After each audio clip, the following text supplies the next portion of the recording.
የዛሬው ግን ለየት ብለን ወደ ኢትዮጵያ ገብተናል ስንል ግን እኛ ኢትዮጵያ አልገባንም እዚህ የመጡ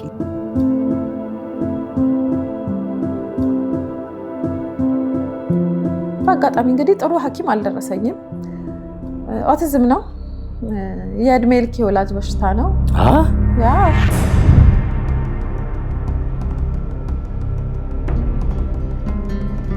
2 ወር በጣም አለቅስ ነበር ፀጉሬን ተላጨው ለምንድን የተላጨው ብትለኝ ራሱ አላውቅም ለምሳሌ አንደኛዋ ልጅ ይሄ እጇ ቆስሏል ሁለት እጇ ቆስሏል እግሮቿ ቆስሏል ለምንድን ነው በሰንሰለት ያሰረቻት እናትየው ስራ ምግብ ሳይበሉ የሞቱ ልጆች አውቃለሁ እናት ወጣ መስራት ማብላት ባለመቻሏ የእውነት አንድ ተማሪ አለ እንደውም እንትን ላይ ሁሉ ለጥቄዋለሁ ወጥቶ ሳር እኔ ደግሞ ጫት ነው ይሄ ልጅ የጀመረው ምንድነው ላታው ሲርባው ሳር እየጋጠ ነው በአንድ ወር ውስጥ 6 ጊዜ ቤት ቀይራል እነዛ ሰዎች አሁን ቤት ቁጭ ብለው ነው ከቤተሰባቸው ጋር የሚጠብቁት ወይስ የመንግስት ትምህርት ቤት የመሄድ ነገር አለ ምንድነው ያለው ነገር በቀን 3 ይበላው ብላ የደወለችልኝ እናት አለች እንግዲህ ምን አይነት ኑሮ እንዳሳለፈች አስበው በጣም ችግር ውስጥ ያለ ብለሽ የምትይውና እንደው በዘጋውት ነገር የምትይው እና ባለቤቴ ምን አለ ሚዲያ ላይ ወጥተሽ አውርተሽ መዋረዳችን ነው አለ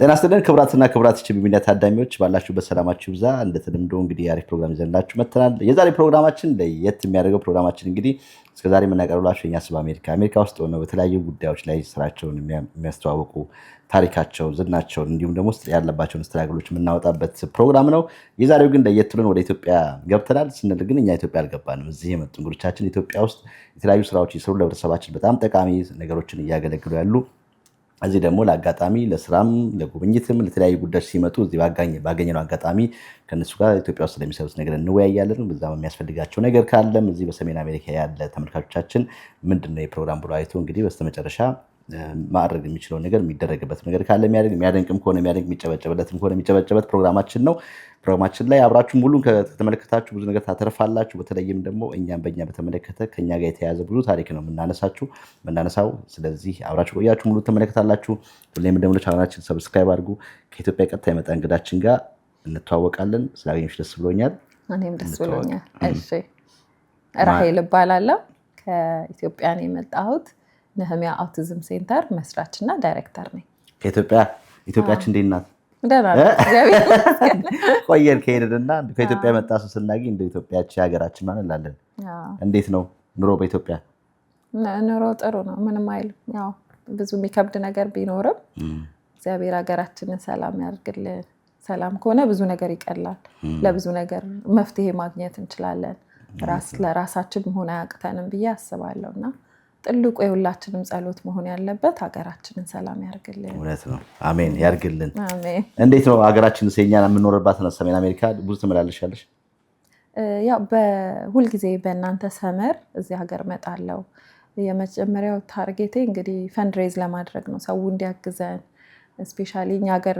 ኦቲዝም ያላቸው ልጆች በጣም ከባድ ስለሆነ ሁል ጊዜ ሰመር ላይ እዚህ መጣለው ትልቁ እንግዲህ ተስፋ ማደርግበት ስመጣ ኳሱን ነው የኢትዮጵያን ኳስ ትልቅ ፕላኔ ነው አንድ ሳምንት አካባቢ ስለሆነ እዛ ላይ የተለያዩ ሰዎች ሰፖርት እንዲያደርጉኝ የኢትዮጵያ ስፖርት ፌዴሬሽን የኢትዮጵያ የዚህ ሀገር ያሉት እነሱ በነፃ ቦታ ይሰጡኛል ያው ምሰራውን ስራ አንደርስታንድ ያደርጋሉ ስለዚህ በሱ የተነሳ ደግሞ የተለያዩ ቸርቾች የተለያዩ ግለሰቦች ጋር እየሄድኩ 1-2 ወር አንዳንዴም ሲበዛም 3 ወር አሁን ላይ 3 ወር ጀምሬያለሁ ምክንያቱም እዛ ያለው ነገር ከአቅሜ በላይ ስለሆነ እንግዲህ አስበው ኦቲዝም ያለው ልጅ ትቶ 3 ወር መቀመጥ የሚታሰብ ነገር አይደለም ግን በሱ ትግል የተነሳ እንግዲህ እዚህ የምመጣው ለዛ ነው አንዳንድ ሰው ቫኬሽን ብሎ ያስባልና ሳቄ ይመጣል ቫኬሽን የሚመጡ ሰዎች ስም ስላሉ ነው እሱም በዲቴል እናነሳለን እንግዲህ ልትመጭበትን ጉዳይና መሰሪውን ነገር በዲቴል እመጣለሁ ከመጣሽ አይቀር በየዓመቱ ትመጫለሽና እንዴት ነው የዲያስፖራውን ኑሮ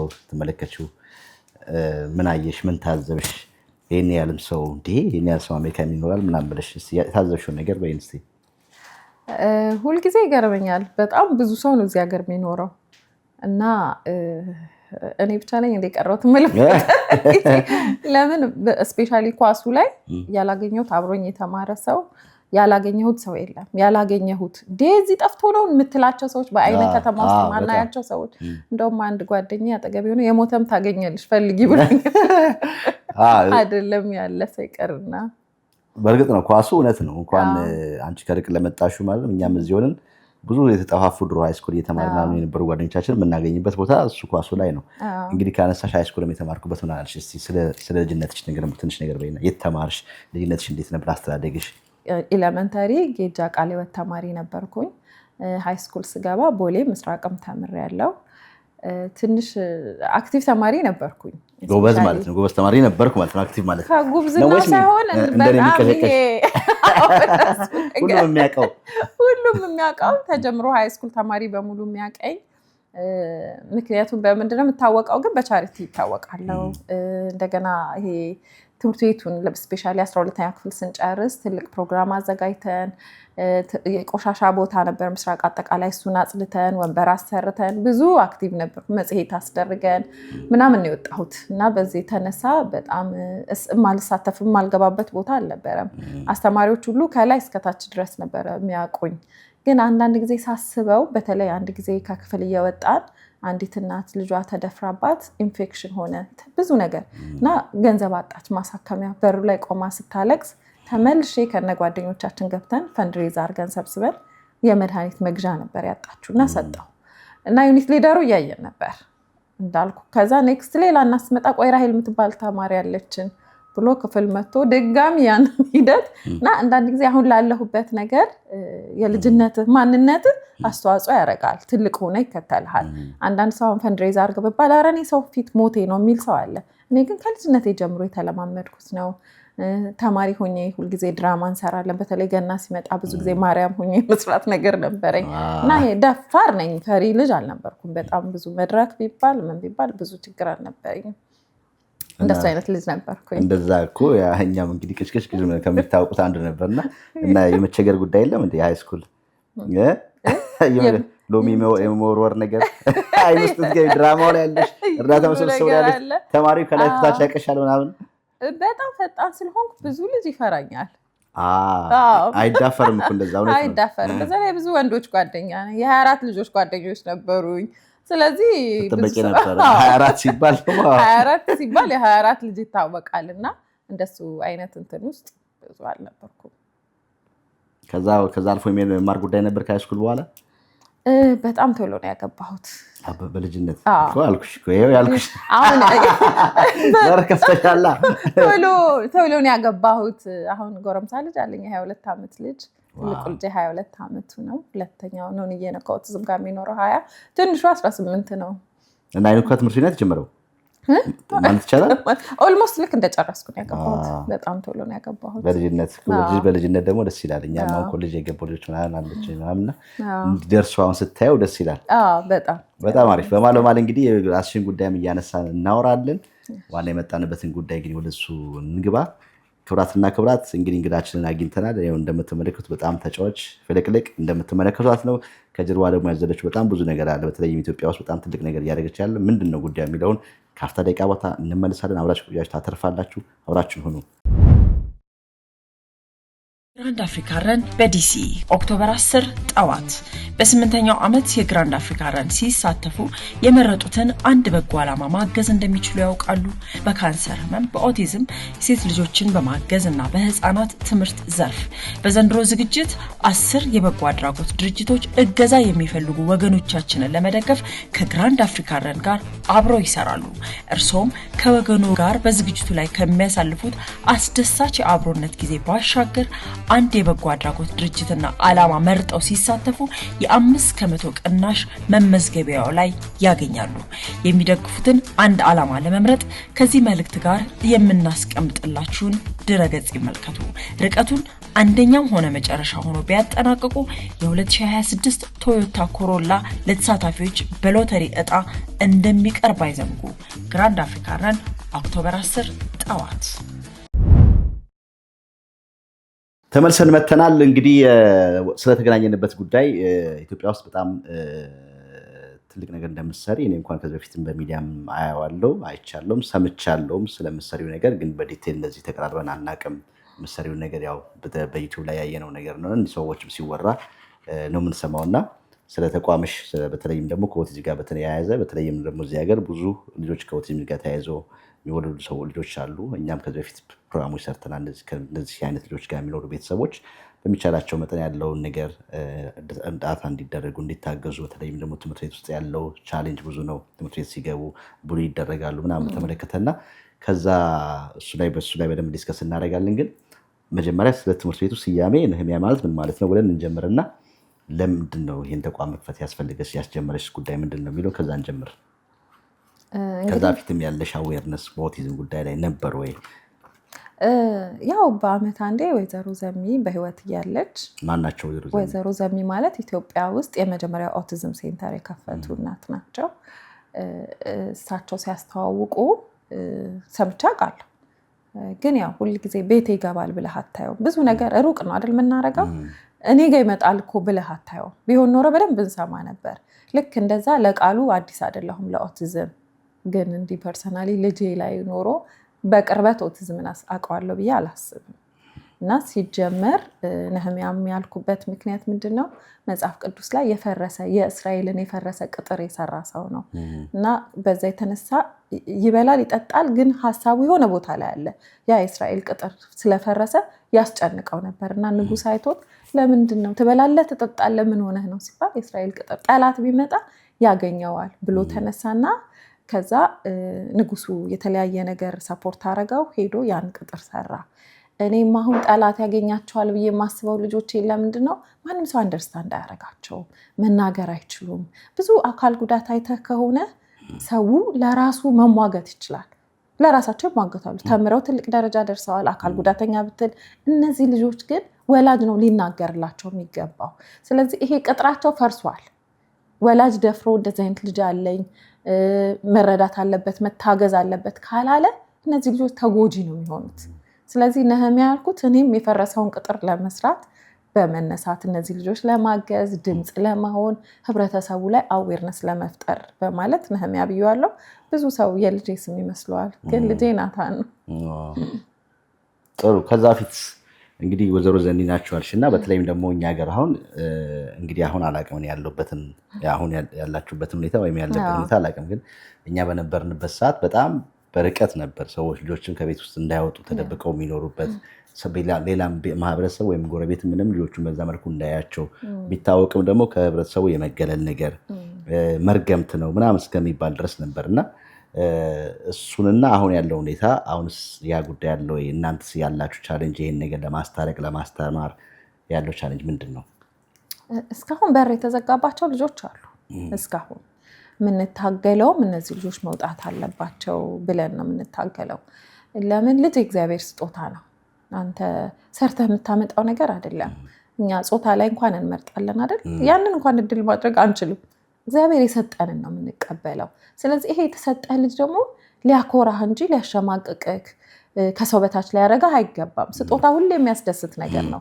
ስለዚህ በዚህ የተነሳ ብዙ እናቶች ግን እኛ ሀገር ያለን አመለካከት እዛ ኢትዮጵያ ውስጥ ብቻ አይደለም፣ እዚህም በጣም ብዙ ወደኋላ የቀሩ ወላጆች አሉ። ይዘው እየሄዱ እኔም ኦቲዝም ልጅ አለኝ እንዴት ናችሁ ለመተዋወቅ እንኳን ዞር ብለው የማያዩ ሰዎች አሉ። በተለይ ኳሱ ላይ ብዙ ሰው ስለሚመጣ ይዘዋቸው ይመጣሉ። ግን አክሰፕት አያደርጉም። በጣም ብዙ ሰው እንደውም ተከትዬ ሰላም እንዴት ናችሁ ራሄል እባላለሁ ከኢትዮጵያ ነው የመጣሁት እኔም እንደዚህ አይነት ቆንጅዬ ልጅ አለኝ ስል የሚያዩኝ አስተያየት ያስደነግጣል። የዛን ያህል ደግሞ ጎበዝ እናቶችም ደግሞ አሉ። በደንብ ጎበዝ ዩቲዩብ ላይ እናቅሻለን ጎበዝ አይከብድም ኢትዮጵያ ግን ምናምን የሚሉ እናቶችም አሉ። ግን ብዙ የሚቀረን ህዝቦች ነን። ብዙ አንደርስታንድ አላረግንም ኦቲዝምን፣ የልጆቹን መብት በመማር መለወጥ እንደሚችሉ በማውጣት መስበር እንደሚቻል በር ከመዝጋት ይልቅ መንግስትንም ህብረተሰቡንም ታግሎ ማሸነፍ ይቻላል። ለምን እኔ ወደኋላ አልቀረሁም? ልጄ ኦቲዝም ሲኖርበት በር መዝጋት እኮ እችላለሁ፣ አለመውጣት እችላለሁ፣ መደበቅ ግን እሱን አልመረጥኩም። ሁለት ምርጫ እጅግ ላይ አለ። ወይ አውጥተኸው አሸንፈው ትኖራለህ ወይ ትሸነፍለታለህ። በር ከዘጋ እኮ አሸነፈ ማለት ነው ይሄ ነገር። ስለዚህ አሁንም በጣም ክፍተት አለ፣ ይቀረናል። ከድሮ ግን እናንተ ኢትዮጵያ ከነበራችሁበት አሁን ይሻላል። እየታገልን ነው። አትሊስት እኔን ሲያዩ እናቶኜ መናገር ከቻልኩ ሌላውም መናገር ይችላል። አሁን በተለይ ቲክቶክ እሱ ፕላትፎርም በጣም የጠቃሚ ይመስለኛል። ብዙ ወላጅ ልጁን እያወጣ ነው ያለው። ስለዚህ ያ ትልቅ ለውጥ ያመጣል ብዬ አስባለሁ። ብዙ ይቀረናል፣ ግን የተወሰነ ይሻላል ከነበርኩበት ከመጀመሪያው ሳስተያይ። እንግዲህ እኔ አሁን ልጅ 20 ዓመት ሆኖታል። ስለሱ እንነሳለን። ላቋርጥሽና እንዴት እንደጀመርሽው እንዴት እንደገባሽው ልጅሽ ላይ የሆነውን ነገር እንዴት እንዳወቅሽ እስቲ ዋናው ይሄን ማዕከል ለመክፈት ያነሳሳሽ ነገር ራሱ ምንድነው? እንዳልሽው ዘኒ የሚባሉ ነበሩ ከዛ ፊት ወደዛ ነው የሚሄድ በኋላም ደግሞ ልጅ ሲወለድ የነበረው ሁኔታ እሱን አስታውሽ ብለዋል። እንግዲህ የልጄ 3 ወንድ ልጅ ነው የወለድኩት። እሱ ሁለተኛ ልጄ ነው። በጣም ለውጡን አይ ነበር። እኔ ሃይ ስኩል ተማሪ ሆኜ ቦሌ እየተማርኩ እያለ መንገድ ላይ አንዲት የቤት ሰራተኛ ልጁን እንግዲህ ይዛው አይደነው ስታጫውተው ምን ይሁን አላውቅም። እኛ ትምህርት ቤት እየሄድን ልጁ ሲወድቅ ሲጮህ እሷ ሮጣ ስትወጣ እጃችን ላይ ነው የነበረችው። ለካ ያጫወተችው ከላይ ተገልብጦ ወድቆ ሲጮህ ጎረቤት ምናምን ወጥቶ እየሮጥን ግቢ ውስጥ ስንገባ ልጁ በህይወት የለም። እና ይሄንን የ10ኛ ክፍል ተማሪ ሆኜ አይቻለሁ። ስለዚህ ምን ብዬ አሰብኩኝ፣ ራሴ አልወልድም፣ ከወለድኩ ራሴ ቁጭ ብዬ አሳድጋለሁ። ራሴ አየሁ እንግዲህ አስብ 10ኛ ክፍል ተማሪ ሆነ እንደዚህ አይነት ነገር በአይነ የሞተ ትንሽዬ ቆንጅዬ ልጅ ማየት በጣም ያማል። ለራሴ ፕሮሚስ አደረኩ። ስለዚህ 3ቱንም ልጅ ስወልድ ራሴ ቤት ቁጭ ብዬ ነው ያሳደግኩትና ለውጡን አየው ነበር። ቶሎ እንዳውቅ ያደረገኝ ነገር ምንድነው? ራሴ 3ቱንም 3 ወንድ ልጅ ነው ያለኝ፣ 3ቱንም ተከታታይ ነበር። ከዛ አንደኛ ብቻውን መሆን ይፈልጋል። ነገሮችን የሚያይበት እይታ ፊዚካሊ አያስታውቅም። ከኦቲዝም ጋር የሚኖሩ ልጆች አይተህ ምንም አስታውቅም። የባህሪ እክል ነው። ባህሪያቸው ወጣ ያለ ነው። እኛ ከለመድነው ህፃን ልጅ የ1 ዓመት ልጅ የሚያሳይህ እንትንና ከኦቲዝም ጋር የሚኖር ልጅ በጣም ይለያያል። ሲምፕተሙ ራሱ የሚወጣው ኦቲዝም እንዳለበት አንድ ልጅ የምታውቀው ከ1 ዓመት ከ2 ወሩ ይባላል። ከ1 ዓመት ጀምሮ የባህሪ ለውጥ በደንብ ለሚያይ ወላጅ ያስታውቃል። ለምሳሌ ሳይክል ሲነዳ ሳይክሉ ሳይሆን የሚያስደስተው ጎማውን ማሽከርከር ነው። ፔዳሉ አለች አይደል? እሷን እንዲህ እያደረገ በእሷ ኢንጆይ ያደርጋል። እና ውጣ አስበል ነው ይልልህና ያንን ነው የሚያስደስተው። ልጅ እኮ እየወጣ በሳይክል መሄድ ነው የሚፈልገው። ብቻ ለየት ያለ ባህሪዎች። መኪና ስሰጠው ጎማውን ያሽከረክራል። ኳስ ስሰጠው እንደ መቀመጫ ነው የሚያየው። እና ምን አይነት እይታ ነው! ነገሮችን የሚረዳበት እይታ ሌላ ሰው ላይ የምታገኘው ነገር አይደለም። ደግሞ የጠቀመኝ ታናሽም አለው ታላቅም አለው። እሱ መካከለኛ ልጅ ነው። ስለዚህ በዚህ የተነሳ ብዙ ሆስፒታል ሄጃለሁ። ከ1 ዓመት ከ2 ወሩ ጀምሮ ያልሄድኩበት የአዲስ አበባ ያለ የህፃናት ሐኪም የለም። ግን ሁሉም ሊያውቁልኝ አልቻለም። ይሄንን የምነግርህ እንግዲህ ሜይ ቢ የዛሬ 17 ዓመት ማለት ነው። አሁን ልጅ 20 ዓመት ሆኖታል። ከዛ ከ1 ዓመቱ ጀምሮ ሜይ ቢ እንግዲህ ከ1 ዓመት በቃ 18 19 ዓመት ጀምሮ ብዙ ሆስፒታል ሄጃለሁ። የሚያውቀው ሰው የለም። ሄጄ ሰለቸኝ። መጨረሻ ላይ አንዱ ሐኪም ምን አለኝ፣ ሜይ ቢ ልጄ 1-2 ዓመት ሲሆነው ራሄል አንቺ ደህና ነሽ ግን አለኝ። አንደርስታንድ ሊያደርጉኝ አልቻለም። ለምሳሌ ቁጭ ብሎ ታናሽ ወንድሙ እጁን ረገጠው ብሎ ጸጥ አለ። እንዴ ብዬ ናስኪ እርገጠኝ። በጣም ያማል። ፔንም ሁሉ ብዙ አይሰማው። ስለዚህ ሐኪሙ ጋር ደውልና ስልክ እቀበላለሁ ሐኪሞቹን። ከዛ ተቀብዬ ዶክተር ልጄ እኮ እንደ መጨረሻ ላይ እኔ ጋር መሰላቸው ችግሩ። አንቺ ልጅ አትከታተዩ፣ በቃ ታዩ፣ እስኪ ውጪ ትተሽ ውጪ አትከታተዩ። ከዛ አቆምኩ። ከዛ በኋላ ለምን ሐኪሞች ሊያውቁት አልቻሉም የልጄን ችግር። ስለዚህ በቃ ሐኪም ቤት አልሄድም ብዬ ዝም ብዬ የመጣውን ተቀብዬ ኃይለኛ ድርቀት አለበት በጣም 6 ቀን ሲሞላው ኮሪያ ሆስፒታል ወስጄ ሆዱን አሳጥባለሁ። እንቅልፍ አይተኛም። ከ24 ሰዓት 4 ሰዓት ከተኛ ጥሩ ተኝቷል ማለት ነው። አይደክመውም። ከድርቀቱ ብዛት ምግብ በደንብ አይበላም። ምግብ ያሸታል፣ ይመርጣል። አሽቶ ደስ ያላለውን ካልሆነ አይበላም። ትግል ነበር። ይሄ ሁሉ ሆኖ ልጅ ሆስፒታል ስትሄድ ምንም የለበትም ስትባል እንዴት ነው የሚገባክ? አንተ ነህ መከራውን የምታየው። በዚህ ሁሉ መካከል አንድ ቀን ቴሌቪዥን ላይ ማስታወቂያ ሴቭ ዩር ችልድረን ኦቲዝም እቺ ብቻ ነው የሚለው አረብ ቻናል ነው ማስታወቂያ። ልጁ አይሮፕ መኪና ስትሰጠው የኔ ልጅ ብዙ መኪኖች አሉት፣ ራሱ ይደረድራል። አይነዳም፣ እየነዳ አይጫወትም። ጫማ ቤት ውስጥ ያለውን ሰብስቦ ወደ ላይ ይደረድራል። ያ ነው የሚያስደስተው። በቃ ነገሮችን የሚያይበት አልኩ ሌላ ልጅ ተጫውቶበት ማቅ ነገር ነው እሱ ጋር ትርጉም ያለው። ልጁን ያየው ጊዜ ያኔ እንደ ልብ ኢንተርኔት የለም ምን የለም። ባለቤቴ እንደውዬ እስኪ ስለ ኦቲዝም ቼክ አድርግ ስለው ምን ነክቶሽ ነው አለ። ከዛ ግድ የለህም ይሄ ነገር ኦቲዝም ምልክት ያየሁበት ልጅ ኖኒ አንድ የሚመስል ነገር አላቸው። አላመነኝም። ሲያንም ትንሽ ሆስፒታል ልጅ ኦቲዝም ይመስላል አለ። ከዛ ደንግጠን ሆስፒታል ሄድን። ከመደንገጤ ብዛት ብታይ በቃ እዛው ስር ደርሼ ቦሌ ያለ ሆስፒታል ነው ማየት አልቻልኩም። ከድንጋጤ እንዳይሆን ተመኘው። ኦቲዝም ምንድነው ብትለኝ እንዳልኩ ሰምቼው አውቃለሁ ቃሉን፣ ግን በቃ ይሄ ነው ብለህ ለመቀበል የሚከብድ ቃል የለም እንደሱ። ከዛ ባለቤቴ ከስራ ወጥቶ መጣ። 1-5 ቀን ፈጀብን። ኢሲጂ ያልታዘዘለት ነገር የለም። ካየ በኋላ በአጋጣሚ እንግዲህ ጥሩ ሐኪም አልደረሰኝም። ኦቲዝም ነው፣ የእድሜ ልክ የወላጅ በሽታ ነው። ያ ከዛ እኔ አለቅሳለሁ። ዶክተሩ እኔ አለቅሳለሁ፣ ምንም አልመሰለም። ጥቂት ርህራሄ እንኳን የለውም። የእድሜ ልክ የወላጅ በሽታ ነው፣ ሄደሽ ትምህርት ቤት ካገኘሽ ሞክሪ፣ አይዞሽ በርቺ፣ ኦቲዝም ይሻሻላል፣ ይለወጣል ምናምን የሚል ቃል የለውም። ዶክተሩ ራሱ ፌድ አድርጓል። ቦታውን ደግሞ ስታየው መዓት ህፃናት ነው ያለው፣ መዓት። ያኔ በጣም ሬር ነው፣ እንደዚህ አይነት ሐኪምም የለም። በተለይ ሲጀር ያላቸው ልጆች፣ ይሄ ምጥል በሽታ ያላቸው ልጆች ምናምን በጣም የበዛ ብዙ ህፃናት ነው የነበሩት። ስለዚህ እሱ ቶሎ ቶሎ እየወጣ ሌላው የሚገባበትን ነው የሚጠብቀው። ለአንተ ስሜት ጥቂት ርህራሄ የለም።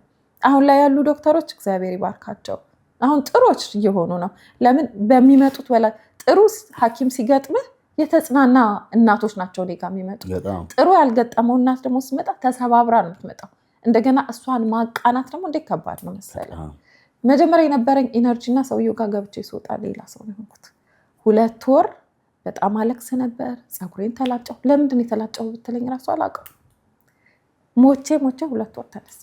ከዛ ምን ብሎናል ዶክተሩ? ትምህርት ቤት ካገኘሽ ሞክሪ ብሎኛል።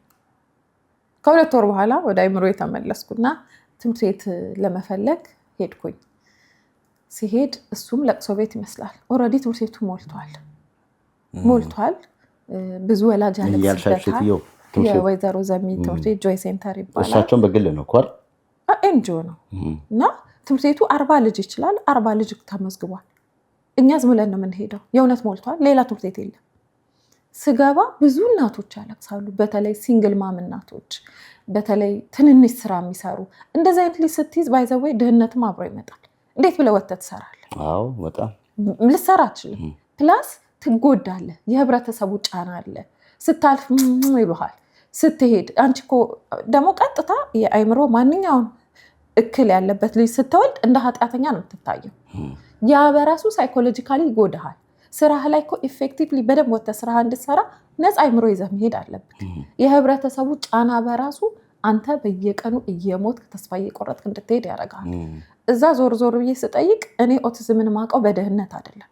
እዛ ቦታ ያሉ እናቶች የተሰበሩ፣ የተጎዱ፣ እንጀራ የሚጋግሩ፣ ሰው ቤት ልብስ የሚያጥቡ ብቻቸውን ቀርተው ባሎቻቸው ትተዋቸው እየሄዱ ጥለውባቸው መርገምት ነው ብለው ጥሏቸው ይሄዳሉ። ትቶ ይሄዳል። የባልህ ቤተሰቦች ኢንቮልቭ ያደርጋሉ። አንቺን አግብቶ ነው፣ ዘርህ ይጠየቃል፣ ሃይማኖት ይጠየቃል።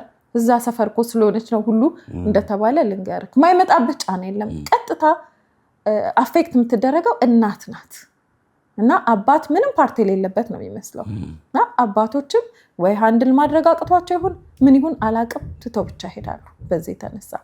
ስለዚህ ግቢ ውስጥ ገብቼ ስወጣ የባሰ በቃ ዲስከሬጅ የሚያደርግ ነገር። ከዛ እንደውም አንዷ እንትን መጣች፣ አባት የሚያለቅሱ ሰውዬ አይቼ ምን ሆኖ ነው ብዬ ስጠይቅ አባት ናቸው የጀመሩት፣ የእህቴ ልጅ ነው ይሄ ልጅ ብለው ማአት ታሪክ ነገሩኝ። እና እህቴ ጤነኛ አይደለችም፣ ልጁ 9 ዓመቱ ነው። አሁን ምን ተባልኳል? እድሜው ስላለፈ አንቀበልም፣ ትምህርት ቤቱ ኦልሬዲ ሞልቷል። ስለዚህ ታዲያ ምንድነው የሚደረገው ስላቸው አላቅም ምን እንደሚደረጋል። እህቴ ስጠሪያት እንኳን አቤት አትልም። በዚህ ልጅ የተነሳ ተጎድታ ባሏ ትቷት ሄዷል። ከአቅማችን በላይ ነው ነገሮች። ቢቀበሉኝ እኔ አዲስ አበባ አምጥቼ ላኖረው ነበር። ቦታ ሞልቷል ብዬ ሄጄ ስጠይቅ ዌቲንግ ሊስት ላይ 463ኛ እኮ ነው ያንቺ ልጅ። እኔ ይህን ያህል ተጠባባቂ ተማሪ ያለ አልመሰለኝም። የተጠባባቂ ተማሪ መቅጠር ለምን ኤንጂኦ ነው፣ ሰው የቻለውን ነው ያኔም ኮንትሪቢዩት የሚያዋጣው እያዋጣ ነው የምትቀጥለው። ትምህርት ቤቱ ዶነር የለ ምን የለ፣ ከባድ ጊዜ ነበረ። ደግሞ ድሮ እዛ ግቢ ስገባ ነው እኔን ትምህርት ቤት አስገብቼ መውጣን ይመሰለኝ። ሌላ ከሰውዬ በለጠ እኔ ነበር ያለቀስኩት። ቦታ እንደሌለ ደግሞ ሳቅ። 2ኛ ለቅሶ 2 ወር አልቀሻ አገግሜ እኮ ነበር። ድጋሚ ደግሞ ትምህርት ቤት ቦታ የለም የሚለው ቃል በጣም ያማል። መክፈል እየቻልክ ማስተማር እየቻልክ ትምህርት ቤት ማጣት በጣም ከባድ ነገር ነው። ስለዚህ ድጋሚ እንደ አዲስ ደግሞ ማልቀስ ጀምሬ ወጣሁ። ግን ስወጣ በቃ ስለዚህ አንድ ነገር እናድርግ አልኩኝ። አትሊስት እንደ ዴኬር እንኳን አንድ ትምህርት ቤት መክፈት። ትምህርት ቤቱን እውቀቱ የለንም፣ የምናውቀው ነገር የለም ስለ ኦቲዝም። ግን አትሊስት እነዚህን ያየናቸውን እናቶች እንኳን ለመርዳት እንደ ዴኬር እንኳን ወጥተው የሚገቡበት ጅዋጅዌ ተጫውተው ጥሩ ሰፊ ሜዳ ያለው ነገር ማድረግ ከቻልን። ባለቤቴ ሲወጣ ምን አለ፣ ከኢትዮጵያ መውጫ ሰዓታችን ደረሰ ማለት ነው አለ። ሁለት የተለያየ ነገር ይዘን ወጣን። እኔ ስለ ዴኬር ማሰብ ጀመርኩ፣ እሱ ከኢትዮጵያ ስለመውጣት። ለምን በስራው ብዙ ትራቭል ያደርጋል። ስለዚህ በቃ አሁን እንወጣለን ተጠቅልለን ልጆቹን ይዘን የምንወጣበት። እኔ ደግሞ እዚህ ያየናቸው እናት ስንል ሁለታችን መስማማት አልቻልንም። ስለዚህ ጸጥ ብለን ማቆም ነበረ። ግን እኔ ጸልይ ነበር፣ እግዚአብሔር ወይ አንተ የወደድከው ይሁን። መቼም ልጅን የሚሰጥ እግዚአብሔር ነው። እግዚአብሔር ዓላማ አለው እንደዚህ ልጅ ሲሰጠን አይደል? ስለዚህ ይሄንን ነው ማስበው ብዬ ተነሳው። የሚገርምህ እሱ በጣም ብዙ አገር ቢሄድም ሊሳካ አልቻለም። የኔ ግን መሳካት ጀመረ። የምጸልየው ጸሎት ጥሩ ልብ ያላቸው ሰዎች አምጣልኝ እግዚአብሔር ወይ። አንዳንዱ ዲስከሬጅ ያደርግሃል ምንም፣ አንዳንዱ ደግሞ የተባረከ ሰው አለ፣ በርቻ ይዞሽ እኛ አጠገብሻለ የሚሉ ሰዎች አሉ። ስለዚህ ጸሎቴን ሁሉ አስተካክዬ የራሴ ልጅ ኦቲዝም አለበት ብዬ ማለቅ ሰውን ተውኩልህና ስለ ሰዎች ልጆች እንዴት ትምህርት ቤቱ መከፈት ይችላል የሚለውን ብቻ ማሰብ ጀመርኩኝ። ከዛ ይሄን ማሰብ ጀምሬ እንትሪን ማውጣት ጀመርኩ። ላይሰንስ ያስፈልገኛል፣ ኤንጂኦ ማድረግ አለብኝ። ያየኋቸው በጣም የተጎዱ ብዙ እናቶች ናቸው። ለምሳሌ አንደኛዋ ልጅ ይሄ እጇ ቆስሏል፣ ሁለት እጇ ቆስሏል፣ እግሮቿ ቆስሏል። ለምንድነው? በሰንሰለት እያሰረቻት እናትየው ስራ ትሄዳለች እና ግቢ ውስጥ አለ ትልቅ ዛፍ አለ። በዛ ላይ እቤት ውስጥ መሰለ ደጅ ግቢ ውስጥ ያለ ዛፍ ላይ ነው ታስራ የምትሄደው። ይሄ ቁስል ሲበዛባት በዚህ ታስራታለች። ደግሞ የኔ ልጅ ወለ ትንሽ ቁስል ካለበት ፔን የለውም ብያለሁ። እንዲህ እያደረገ እየተጫወተ ያሰፋዋል። ትንሽ ቁስሉ አይደርቅም፣ ሲጫወትበት ውስጡ እየገባ ነው የሚጫወተው። እስኪደርቅ ድረስ 3 ቀን ቁጭ ብለን የምናድርበት ጊዜ አለ። እቺ ልጅ ሙሉን ታስራ ነው የምትውለው ሙሉ ቀን። የ14 የ15 ዓመት ልጅ ነበረች ያኔ። ብቻ በጣም ከባድ ነገር አይቼ ነው ከዛ ውስጥ ስወጣ እነዛን እናቶች አይተህ መጨከን የሚቻልበት አይደለም። ሰው ከሆን የሚያም ነገር ነው የገጠመን። ከዛ ስወጣ በቃ እግዚአብሔር የወደደው ይሁን አልን። በዛ መካከል ባለቤቴም ብዙ መሞከር ጀመረ። እኔም ቤተሰቦቼም አብዛኛው እዚህ ሀገር አሉ፣ የተለያየ ሀገር ያሉ ቤተሰቦች ናቸው። ብዙ ነገር እናደርጋለን ብለው መሯሯጥ ተጀመረ። በዛ መካከል እንግዲህ እግዚአብሔር ረዳኝና እኔ የነህሚያው እየፈጠነ ብዙ ነገር ተስተካከለልኝ። እንደ ጸለይኩትም ብዙ የሚያግዙኝ ሰዎችን ማግኘት ጀመርኩ። በአመቱ ፈቃድ አወጣሁ፣ ላይሰንስ አወጣሁ። የኤንጂኦ ተመዝግቦ በ6 ልጅ ነህሚያ ኦቲዝም ሴንተርን ለመጀመር አስበን ቤት ልንከራይ ሄድን። ከ3 ወር በኋላ ባለቤቴ ማክሰብት አደረገ። ምንም አማራጭ የለም፣ በቃ ይሄንን እናድርግ፣ አብረን ተያይዘን ምንችለውን እንሰራለን። አንዳንዴ መታደልም ነው እንደዚህ አይነት ህዝብ ማገልገል፣ መታደልም ነው ከእግዚአብሔር ዘንድ ብድራት የሚገኝበት ብለን አይምሯችንን አሳምርነን እሱ ላይ ገባንበት ጠቅልለን። ከዛ ምን ገጠመን? የቤት ኪራይ ለመከራየት ምንድነው የምትፈልጉት? ምንድነው የምትሰሩት ሲባል ኦቲዝም ያለ ምንድነው ኦቲዝም እንደዚህ አይምሮ ምን ነው ኃጢአት ቤቴ ልታመጭ? 2-3 ቤት እምቢ አሉ። ብር በትነው ይሸኙኝም ሰው አሉ። ይሄንን አንግል ታስበዋለህ? መክፈል እየቻልክ እነዚህ ልጆች ቤታችን አናስገባም የሚሉ ሰዎች እንዴት ከባድ እንደዚህ አይነት ልጆችን ማሳደግ። ከዛ ተውንና መጨረሻ ላይ አንዲት ሴትዮ አከራዩን፣ እግዚአብሔር ይስጣቸው። 6 ልጅ ጀመር። አስተማሪ የለም ቀጥሎ። ልጆቹን ስንሰበስብ ደግሞ ኦቲዝምን የሚያውቅ ሰው የለም በሰዓቱ። እንግዲህ ይሄ ማወራ ላይ የዛሬ 15 ዓመት ማለት ነው። ስለዚህ ስፔሻል ኒድስ የተማሩ አስተማሪዎች አሉ። ስናመጣቸው ኦቲዝምን በደንብ አያውቁም። ትኩረቱ የሚደረገው መስማት የተሳናቸው፣ ማየት የተሳናቸው እንደዚህ አይነት ለአይነ ስውራ ምናምን ነው የሚሆነው። ስለዚህ ድጋሚ ደግሞ ራሳችን አስተማሪ ማሰልጠን ደግሞ ጀመርን። ለእኛ በጣም ከባድ ነበረ ሲጀመር። ከዛ 6 ልጆች ይዘን በ3 አስተማሪ ተጀመረ። እንግዲህ ዛሬ ላይ 15 ዓመት ሆኖናል። በ15 ዓመት 90 ልጆች ላይ ደርሰናል። አሁን 90 ላይ ደርሳችኋል። እንግዲህ 90 ብዙ ነው፣ በጣም ብዙ ነው። በዛ ላይ ተጠባባቂ ላይ ደግሞ ኦልሞስት ወደ 3000 እየደረስን ያለ ነው። 90 ተማሪ ነው ያላችሁ፣ 3000 ሰው ይጠባበቃል። በጣም ከአቅማችን በላይ የሆነው ጉዳይ ደግሞ በቂ ትምህርት ቤት የለም። በቂ አዌርነሱም ይቀራል፣ ብዙ ይቀራል። አሁን ሞር አዌርነሱ በተፈጠረ ቁጥር ልጆቹ ከቤት ይወጣሉ። በጣም ብዙ ልጆች ናቸው ከኦቲዝም ጋር እየተወለዱ ያሉት በዚህ ሰዓት። መንግስትም ትኩረት አላደረገም፣ ግለሰብም ትኩረት አላደረገም። ብዙ ሰዎች አሁን ሰፖርት የሚያደርጉትን ካየ ተመሳሳይ ቦታ ላይ ነው። ተመሳሳይ እስኪ እነዚህ የእውነት መርዳት ካልቀረ ለምን የእውነት ክፍተት ያለበት ቦታ ላይ የሀገራችን ልጆች የተጎዱበትን አሁን የሆነ ድርጅት ፌመስ ሆኖ ከተኬደ እሱ ጋር ነው ሰው ሁሉም ይረባረብበት። ሌላውስ አገር በአንድ ጎን አይቆምም። ሁሉንም ዞር ዞር ብሎ ማየት ምን ያህል አእምሮ ህመምተኛ ህፃናቶች አሉ እጃችን ላይ፣ ምን ያህል አረጋውያን አለ፣ ምን ያህል ጎዳና ላይ ህፃናቶች ወጥተዋል የሚለውን ባላንስ እያደረግን ሰፖርት ብናደርግ ጥሩ ይመጣ ነበር። ግን ይሄኛውን ኤሪያ ብዙ ኃጢአት እርግማን ብሎ ስለሚያስበው መሰለኝ ሰው መርዳት አይፈልግም።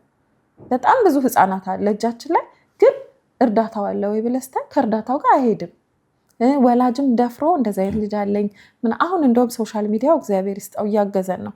ብዙ እናቶች እየወጡ ነው። ምክንያቱም እነሱ በወጡ ቁጥር ሰውም ሰፖርት ያደርጋል። ችግሩን ካላስረዳ ማን ሰፖርት ያደርጋል? እውነት ነው። አይ እኛም አሁን ቤተሰብ ያለን ልጆች ያሉ ሰዎች ፊልም እናደርገው የምናውቀው ነገር ነው። በተለይም እዚህ ሀገር አሁን ብዙ አዌርነስ አለ። ትምህርት ቤት ራሱ በራሳቸው ስፔሻል የሆነ ስኩል ባስ ተሄደው ከተማሪዎች ጋር የሚማሩበት ሁኔታ አለ። እኛ ከዚህ በፊት ያቀረብናቸው ፕሮግራሞች አሉ። ትምህርት ቤት ውስጥ ደግሞ ቡሊ የመደረግ ነገር አሁን አንድ እናት በጣም ሲቸገሩ የነበሩ ትምህርት ቤት ቡሊ ይደረግ ነበር ልጃቸው እና በጣም ብዙ ፈተና ነበር። እንኳን እንደዛ ሆኖ አንድ እንኳን ትምህርት ቤቱ ለወጥተው ወይም ቤት ወደው ራሳቸውን እንኳን ሲያማቸው ማለት ኖርማል የሆኑ ልጆች እንኳን ሲያማቸው ራሳቸውን እንደ ፋሚሊ እንደ ቤተሰብ የሚሰማንን ነገር የምንሆነውን ነገር እናውቃለን እንኳን ዴይ ቱ ዴይ ማለት ነው። እና ይህን ፕሮግራም የሚከታተሉ ኢትዮጵያኖች በተለይም በዚህ በሰሜን አሜሪካ የእኛ ፕሮግራም በአብዛኛው የሚታየው እዚህ ሰሜን አሜሪካ እንደመሆኑ መጠን መጨረሻ ላይ እንግዲህ እንዴት ማገዝ እንደሚገባቸው በተለይም ደግሞ ከእንዲህ አይነት ነገር ያለባቸው ብዙ ሪሶርስ ያላቸው ሰዎች አሉ። ሪሶርስም ግዴታ በገንዘብ ብቻ ሳይሆን በማቴሪያል በተለያዩ ሪሶርስ ቤታቸው ያሉ ከዚህ በፊትም አንድ በትረ የሚባል በጣም ጀግና አባት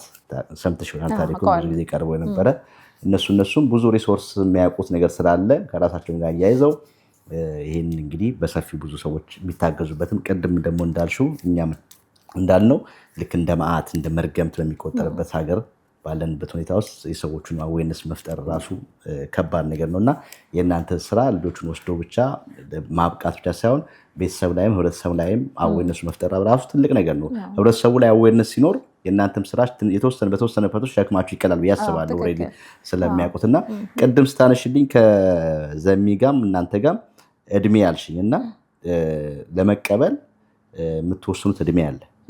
ለምንድን ነው እንደዛ የሆነው? ምክንያቱም ትንንሽ ልጆች ሲሆኑ አይምሯቸውም አልዳበረም አይደል? በደንብ ማሰልጠን ትችላለህ። ከፍ ያለ አሁን አንድ ጊዜ ምን ሆነን የ12 እንደጀመርን ነህሚያን በከፈትኩ አይ ቲንክ በ3 ወሬ ምናምን ገደማ ይሆናል እና የ12 ዓመት ልጅ ተቀበልን። እኛ ያኔ እውቀቱም የለንም ስልጠናውም ምኑም የለንም። ልጁን ኮንትሮል ማድረግ አልቻልንም። ልጁ 12 ዓመት ሙሉ ምንም ስልጠና የለውም። ለምሳሌ ምን ያደርጋል? ሽንቱን ሲሸና ሃይላንድ እየጎተተ ሃይላንድ ላይ መሽላት ለምዷል። እቤቱ ቤተሰብ የማይከለክለው ምንም አይለውም። ስለዚህ ቀጥታ ምንድን ያደርጋል? የተማሪ ምሳቃ እየወሰደ ማለት በጣም ከባድ ነው። አሁን እሱን 12 ዓመት የተለማመደው ልምምዱ ነው። እሱን መመለስ በጉልበት የሚያድጋል። የ12 ዓመት ልጅ አትችለውም። መስኮት ይሰብርብሃል፣ ምን ይሰብርብሃል፣ ብዙ ነው። ስለዚህ አሜን እንዳረግንና ከ2 እስከ 6 አለን። አሁን ለዚህ ነው አሁን በአመት 6 ልጅ 5 ልጅ መደበኛ ትምህርት ቤት እንልካለን እያሰለጠንን። ምክንያቱም እነዚህ የ2 ዓመት የ3 ዓመት ልጆች ሲሆኑ ገና አላደጉም። መስመር ውስጥ ለማስገባት ቀላል ነው። ስለዚህ ትንንሽ ልጆች መቀበል የጀመርነው ከስር አለበዛ ትምህርት ቤቱ በየአመቱ ሚልካው ተማሪ አይኖርም። በቃ እነሱኑ ነው የምጠብቀው፣ እነሱን ነው የምታሰለጥነው። ኤርሊ ኤጅ ላይ ግን ከሆነ የምታደርገው ለውጥ አምጥተው ተሻሽለው ቅድም አሳይቻለሁ ወደ መደበኛ ትምህርት ቤት መላክ ይቻላል። ለዚህ ነው ትንንሽ ልጆች መቀበል የጀመርነው።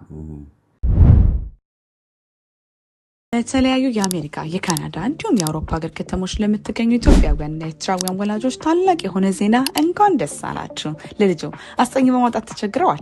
አስጠኝ አግኝተው በዋጋ ውድነት ተማረዋል? እንግዲያውስ ዘሹ ቲቶር አለን ይለውታል። በቀላል ዋጋ በብቁ መምህራን በ24 ሰዓት አገልግሎት ዝግጅቱን አጠናቀው ይጠብቀውታል። መምህራኖቻችን በማስተርስ እና በፒኤችዲ ምሩቅ የሆኑ ሲሆን እንደሚኖሩበት ከተማ ሰዓት አቆጣጠርና በእርሶ የምርጫ የጥናት ጊዜውን እናመቻችሎታለን። የአማርኛ፣ የኦሮምኛ እና የትግርኛ ቋንቋዎችን ብቃት ባላቸው መምህራን እንደምናስተምር ስንነግሮ በታላቅ ደስታ ነው። ለበለጠ መረጃ በምስሉ በሚታየው ስልክ ቁጥራችን በመደወል አሊያ አሊያም በዌብሳይታችን www.ዘሹቲቶር.com በመጎብኘት የአገልግሎት ተጠቃሚ ይሁኑ። ዘሹቲቶር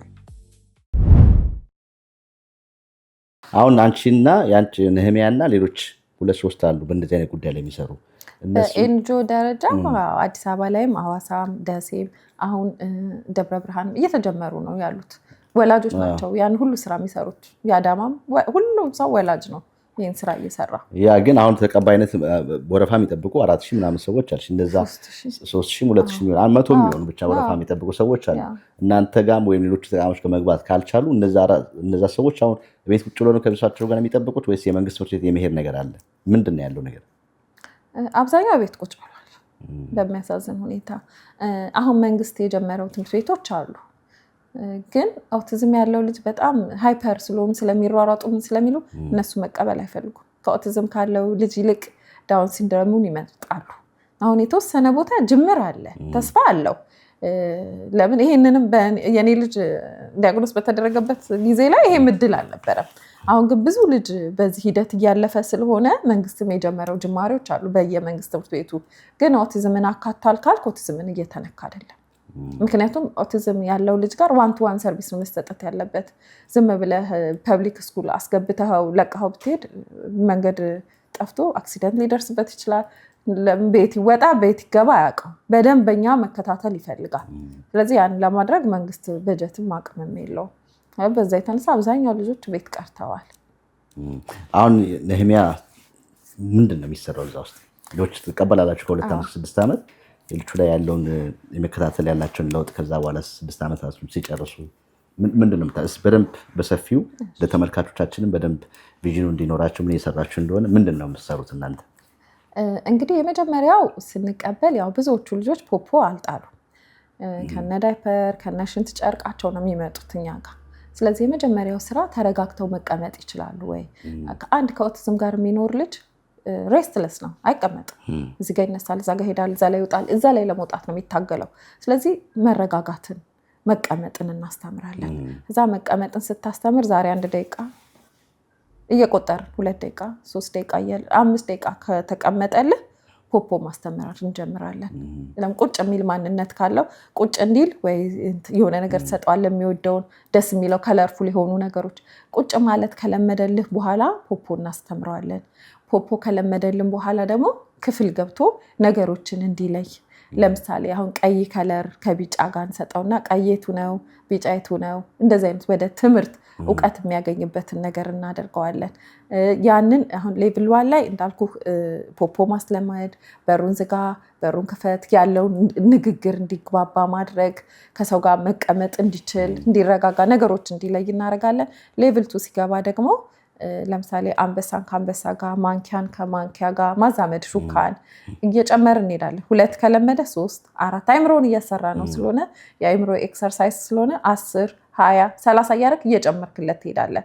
ከዛ ምን እናደርገዋለን? አሁን ማንኪያን ስናስተምረው መጀመሪያ ፎቶ እናነሳና ላሚኔት እናደርገዋለን እንዳያበላሹ 10 ጊዜ ላሚኔት ያደረግነው ረጅም ጊዜ ይቆይልናል። ማንኪያን ከማንኪያ ጋር እንዳልኩ ሹካ ካረገዋል ፕላስቲክ ማንኪያ እናመጣና ማንኪያውን ከዚህ ጋር ፕላስቲኩን በመንካት ይሄ በፎቶ አይደል ላሚኔት ያደረግነው ይሄንን ከዛ የብረቱን እናመጣና እዛ ማንኪያ የሚቀመጥበት ኪችን ሄዶ ለምሳሌ ሩዝ የሚበላ ከሆነ ማንኪያ አምጣና በማንኪያ ብላ ትለዋል። ማንኪያውን ተለማምዶ አውቋታላ ሄዶ ስቡ አምጥቶ ማንኪያውን ይበላል። ሹካም እንደዛ ሁሉንም ነገር እንደዛ እናስተዋውቃለን። ሌቭል 3 ሲገቡልን ደንበኛ ለመደበኛ ትምህርት ቤት የሚሆን ኤቢሲዲ እንዲለዩ ትሬስ እንዲያደርጉ ቀለም መቀባት እንዲችሉ ለምሳሌ ኢንሳይድ እና አውትሳይድ ብለን እናስተምራለን። በደንብ ኬጂ ሊገጥማቸው የሚችለውን ትምህርት ቤቶች እዛ ምሳ ሰዓት እንደሆነ ሰዓት እናስተምራለን፣ ቀን እናስተምራለን። ሄዶ ራሱ እጁን ታጥቦ ምሳ እቃውን አምጥቶ መብላት እንዲችል እናደርጋለን። በደንብ ያንን ከሰለጠነ በኋላ የሚቀጥለው አጠገባችን የመንግስት ትምህርት ቤት አለ። የመንግስት ትምህርት ቤት እየሄድን በሳምንት 1 ቀን በሳምንት 2 ቀን እየሄደ መንግስት ትምህርት ቤት ውስጥ ሬጉላር ስኩል ሲገባ ምንድነው የሚገጥመው? አዲስ እንዳይሆን አንድ ጊዜ አሁን ይዘናቸው ሄደን ልጆቹ በጣም ረበሹ ማለት ነው። ለምንድነው የረበሹት? ኢትዮጵያ ተብሎ ባንዲራ ሲሰቀል እኛ ትምህርት ቤት እንደሱ አናረግም። የኛ ልጆች ይመጣሉ ከሰርቪስ ይወርዳል። ስለዚህ ወዲያው ምን አረግን? እንጨት አርገን ባንዲራ ተጀመረ ማለት ነው። እዛኛው ትምህርት ቤት ሄደው የሚገጥማቸውን ነገሮች እዚህ እናመቻቻለን። እየሄድን እየኮረጅን እንመጣለን ማለት ነው። ስለዚህ አሁን እነዚህ ልጆች ባንዲራ መስቀል ስለለመደ ኔክስት ሲሄዱ ባንዲራ ቆመው ኢትዮጵያ ተብሎ ሲጨረስ ወደ ክፍል ገብተው ይማራሉ። ከዛ ይሄንን የመንግስት ትምህርት ቤት ሁኔታቸውን እናይና የሚቀጥለው ዓመት ወላጅን ተዘጋጁ፣ በቃ ይሄ ልጅ እኛ ጋር ጨርሷል፣ ወደ ሌላ ትምህርት ቤት ይሄዳል፣ ሌላ ልጅ እንቀበልበታለን ከስር። አሁን ብዙ ትምህርት ቤት ሬጉላር ስኩሎች አይተህ ከሆነ ብዙ ተማሪ ይልካሉ 7ኛ ክፍል 6ኛ ክፍል እያለ አይደል እየተሸጋገረ። እኛ ጋር እንደሱ ከሌለ 5 ልጅ መላክ በራሱ ለእኛ ትልቅ ነገር ነው።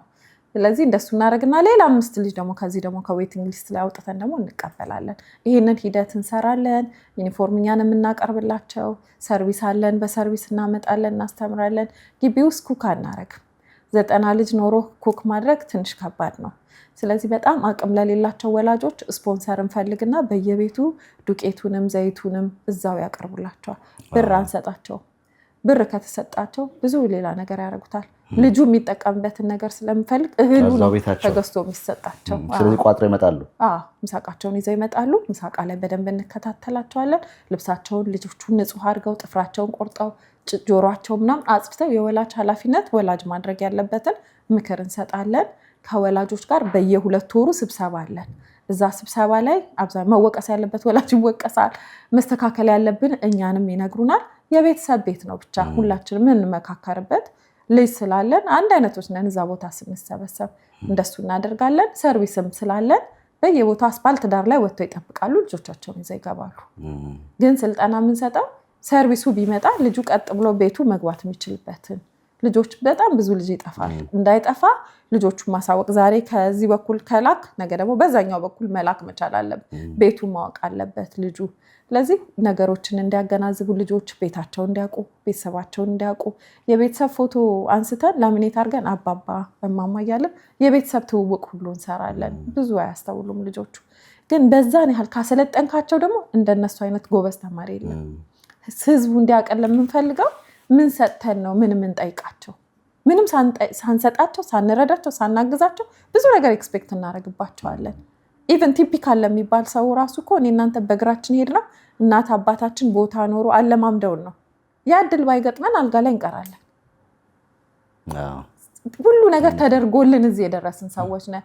ግን ኦቲዝም ላለው ልጅ ብዙዎቻችን ኤክስፔክት እናደርግና አሁን ይሄ ልጅ ይማራል፣ አሁን ይሄ ልጅ ምን አደረግንለት፣ እንዴት ረዳ ነው፣ እንዴት አገዝ ነው። እርዳታ የሚያስፈልጋቸው ልጆች ናቸው። ስለዚህ ግን መርዳት የኛ ኃላፊነት ነው። እውነት ነው፣ ግዴታ ነው። እኛም ዛሬም እንግዲህ እዚህ ተገናኘንም ይሄን ሁኔታሽን እንግዲህ አይተው ካለበት ነገር ወደ ችግሩ ደግሞ እንመጣለን። ወዳለው ቻሌንጅ በተቻለ መጠን እንግዲህ ሰፋ እንዲል ከዚህ ማን ከምስር የበለጠ ከ90 ወደ 100 200 ተማሪዎች መቀበል የምትችልበትን ሁኔታ ለመፍጠር እንዲችል ሰውን እንግዲህ እርዳታም ለመጠየቅ ነው። ከ2 ዓመት ከ6 ዓመት ነው የምንቀበላልሽ እና ቢቻል 5 ልጆች ወደ መደበኛ ትምህርት ቤት ለመላክ እንሞክራለን ያልሽ። ካልሆነ ግን ከ6 ዓመት በኋላ ከሆኑስ ወደ መደበኛ ትምህርት ቤት ለመሄዱም ገና ፕሮሰሳቸው በጣም ዲሌይ ሆነና ስሎ ከሆኑ ምንድን ነው የምታደርጉት? እነዛን ልጆች 90ዎቹ ብቻ ናቸው ሶስት ጊዜ የሚጓዙት? በአመት እንኳን የሚከፈት ክፍተት የለም ሌላ ሰው ለመቀበል ምናምን። ስለዚህ በየስንት ዓመት ነው አሁን አዲስ ተማሪ ለመቀበል የሚከፈተው? አሁን እንግዲህ በቃ ይሄ 5 ተማሪ ሲወጡ 5 ተማሪ ብቻ ነው የምንቀበለው። እሱ ትልቁ በቃ ያለብን ችግር ይሄ ነው። እንወሰናለን ያለነው የግለሰብ ቤት ተከራይተን ነው። 15 ዓመት ሙሉ ተከራይቶ መስራት አስበው እንዴት ከባድ እንደሆነ። አሁን ግን መንግስት ቃል የገባልን ነገር አለ። መሬት እየተፈለገልን ነው። ከመንግስት ደረጃ የተሰጠን ደብዳቤ አለ። መሬት በአስቸኳይ ይሰጣቸው የሚል ወረቀት ተቀብለናል። መገናኛ አካባቢ እየፈለግን ነው። ምናልባት እሱን ካስፋፋ ነው ብዙ ልጆችን መቀበል ብዙ ስራ መስራት እንችላለን። ግን እንደዛም ሆኖ አሁን ግቢያችን ውስጥ ያሉት ልጆች አንዴ ከተቀበልን አናስወጣም። የዛን ያህል አሁን ቮኬሽናል ትምህርት ቤትን መክፈት እንፈልጋለን። ልጆቻችን አደጉ። የኔ ልጅ 21 ዓመት ልጅ አለን። 18 19 አለ። ከገቡ ነው። አብረን እያሳደግንም ቢሆን እንሄዳለን። ለምሳሌ አሁን የ12 የ13 ዓመቶቹ ልጆች ገበያ ሄደው ዕቃ ገዝተው እንዲመጡ ሽንኩርት ምን እንደሆነ እንዲያውቁ መጀመሪያ እንዳልኩ ፎቶ አንስተን ይሄ ሽንኩርት ይሄ ድንች እያለን ትውውቅ እናደርግና ገበያ ሄዶ የታለ ድንቹ ሲባል ፖይንት ማድረግ መቻል አለበት። አንስቶ ድንቹ መስጠት አለበት። ድንች ብሎ የሚናገሩ ልጆች እንዲናገሩ እናደርጋለን። ስለዚህ እድሜያቸው ከፍ ቢልም የገባ ተማሪ ከነህሚያ አይወጣም። እስከ መጨረሻው ድረስ ይዘናቸው እንሄዳለን። የትኛው ትምህርት ቤት ይቀበልሃል? 12 ዓመት ልጅ ምናምን አይቀር እስከ 6 ግን ከሆነ የ4 የ3 ዓመቶቹ ልጆች መደበኛ ትምህርት ቤት ይሄዳሉ፣ ይቀበልልሃል። 7ም 8ም ደህና። ከዛ በላይ ያሉትን ልጆች የሚቀበል ስለሌለ ራሳችን ሌላ ትምህርት ቤት ለመክፈት ፕላን እናደርጋለን። አሁን ምንድነው የተቸገርነው? ወጪው በጣም ብዙ ነው። ወደ እሱ ልመጣ ነበር። እንግዲህ እነዚህም 90 ሰው መያዝ ቤትም ተከራይቶ ምናምን ምንድነው ገቢያችሁ? ምንድነው የምትጠቀሚው? ምንድነው የምታገኙ? በምንስ ነው የሚሸፈነው? እንግዲህ ትልቁ ስራዬ ምንድነው መሰለህ? የሰው ፊት ማየት፣ እየዞርኩ አስረዳለሁ። ብዙ ሰው እንግዲህ ነገርየው አዲስ አይደለም። ያው ትኩረትም ሰተህ አትሰማው። ቤት ሲገባን ብዙ ያኔ እኮ ስታወሪ ሰምቻለሁ አልገባኝም ይለኛል ብዙ ሰው። ግማሹ ልጅ ስወልድ አሁን መጥቼ እዚህ ሀገር ፈንድሬዚንግ ሳረግ ያዩ ሰዎች ነበሩ። አሁን እኛ ልጅ ወለድን ያሉ። አሁን ማለት ቅርብ ሲሆን ነው የሚገባ አንደርስታንድ የምታረገው። ስለዚህ አሁን ምንድነው የምናደርገው? በቃ በየቦታው እየሄድክ አንደኛ ግንዛቤ እፈጥራለሁ። እንደዚህ ነው፣ ጉዳቱ ቀላል አይደለም። አንድ ቤት ውስጥ አንድ ኦቲዝም ያለው ልጅ ሲኖርክ ወንድሞቹ ይጎዳሉ፣ አባት ይጎዳል፣ እናት ትጎዳለች። እስፔሻሊ ሌሊት ደግሞ ይረብሻሉ ብዙ የኛ ልጆች እና አሁን ለምሳሌ አንድ አባት ቤት ውስጥ ቢኖር በቂ እንቅልፍ አያገኝም። ነገ ስራው ላይ ይሄዳል። ምን ያህል ውጤታማ ይሆናል? እንቅልፍ አስበው ምን ያህል እንትን ሊያብዛባ እንደሚችል። ወይም ልጁ ይታመማል፣ ስራ ይቀራል፣ ከእናት ጋር አብሮ መሄድ አለበት። ወንድሞች፣ አሁን እህቶች፣ አሁን እኔ ቤት ልጆች ትምህርት ቤት ሲማሩ ቅድሚያ የሚገቡበት ትምህርት ቤት ሄጄ ዳይሬክተሩን የክፍል አስተማሪውን ጥራልኝና ልጆቼ ድንገት ቢቸከችክ ደብተራቸውን ቢቀድ አንደርስታንድ እንድታረጉት እንደዚህ አይነት ወንድም አላቸው ብለህ ቀድሜ ሰብርላቸዋለሁ። ያኔ ትምህርት ቤቱ አንደርስታንድ ያደርጋል። ግን እኔ በመናገሬ ነው ልጆቼ የማስተርፈው። ምን ያህሉ ሰው ይናገራል ብለህ ስታየው ከባድ ነው። ስለዚህ እነዚህም ልጆች ይጎዳሉ። ሌሊት ተነስቶ ሲበጠብጥ እነሱ ራሱ አይተኙም፣ ይረበሻሉ። ስለዚህ ኦቲዝም ሲኖርክ ሙሉ ፋሚሊ ነው። እንደውም ኢትዮጵያ የተያያዘ ቤት አይደለ? አፈር ቤት የተያያዘ ሲደበድብ አንዲት እናት አለች እኛ ጋር 6 ጊዜ ቤት የቀየረች በአንድ ወር ውስጥ 6 ጊዜ ቤት ቀይራል። ልጁ ይጮሃል፣ ይቀጠቅጣል። አፈር ቤት ነው፣ ሊፈርስ ይፈልጋል ቤቱ፣ አፈሩ ቡን ይላል። ስለዚህ ያስወጣታል። በወር ውስጥ 6 ቤት የቀየረች እናት አለች። ስለዚህ ሙሉ ፋሚሊውን ነው የሚጎዳ ኦቲዝም ያለው ልጅ ሲኖር። ስለዚህ ያንን ግንዛቤ በየቦታው እየሄድኩ ፈጥራለሁ። ሰዎች ሰፖርት እንዲያደርጉን እጠይቃለሁ። በምትችሉት እግዚአብሔር በባረካችሁ መጠን አብራችሁን ብትቆሙ ምልህ መስጠት ኪሳራ የለው። ማንም ሰው ሰጥቶ እግዚአብሔር ሲባረከው ነው እንጂ እኔ ከሰርኩ የሚል ሰው አይቻላል። እናንተ እንደዚህ በማድረግ ይሄው ስራ ያደገልኝ የሚል ብዙ ሰው አለ። ስለዚህ ሁልጊዜ ስራሽ ምንድነው ብትል አሁን ኢትዮጵያ ውስጥ ባንኮችን፣ የኢንሹራንስ ካምፓኒዎችን አሉ የሚባሉ ሊረዱ የሚችሉ ተቋማት ጋር በየጊዜው ሄዳለሁ።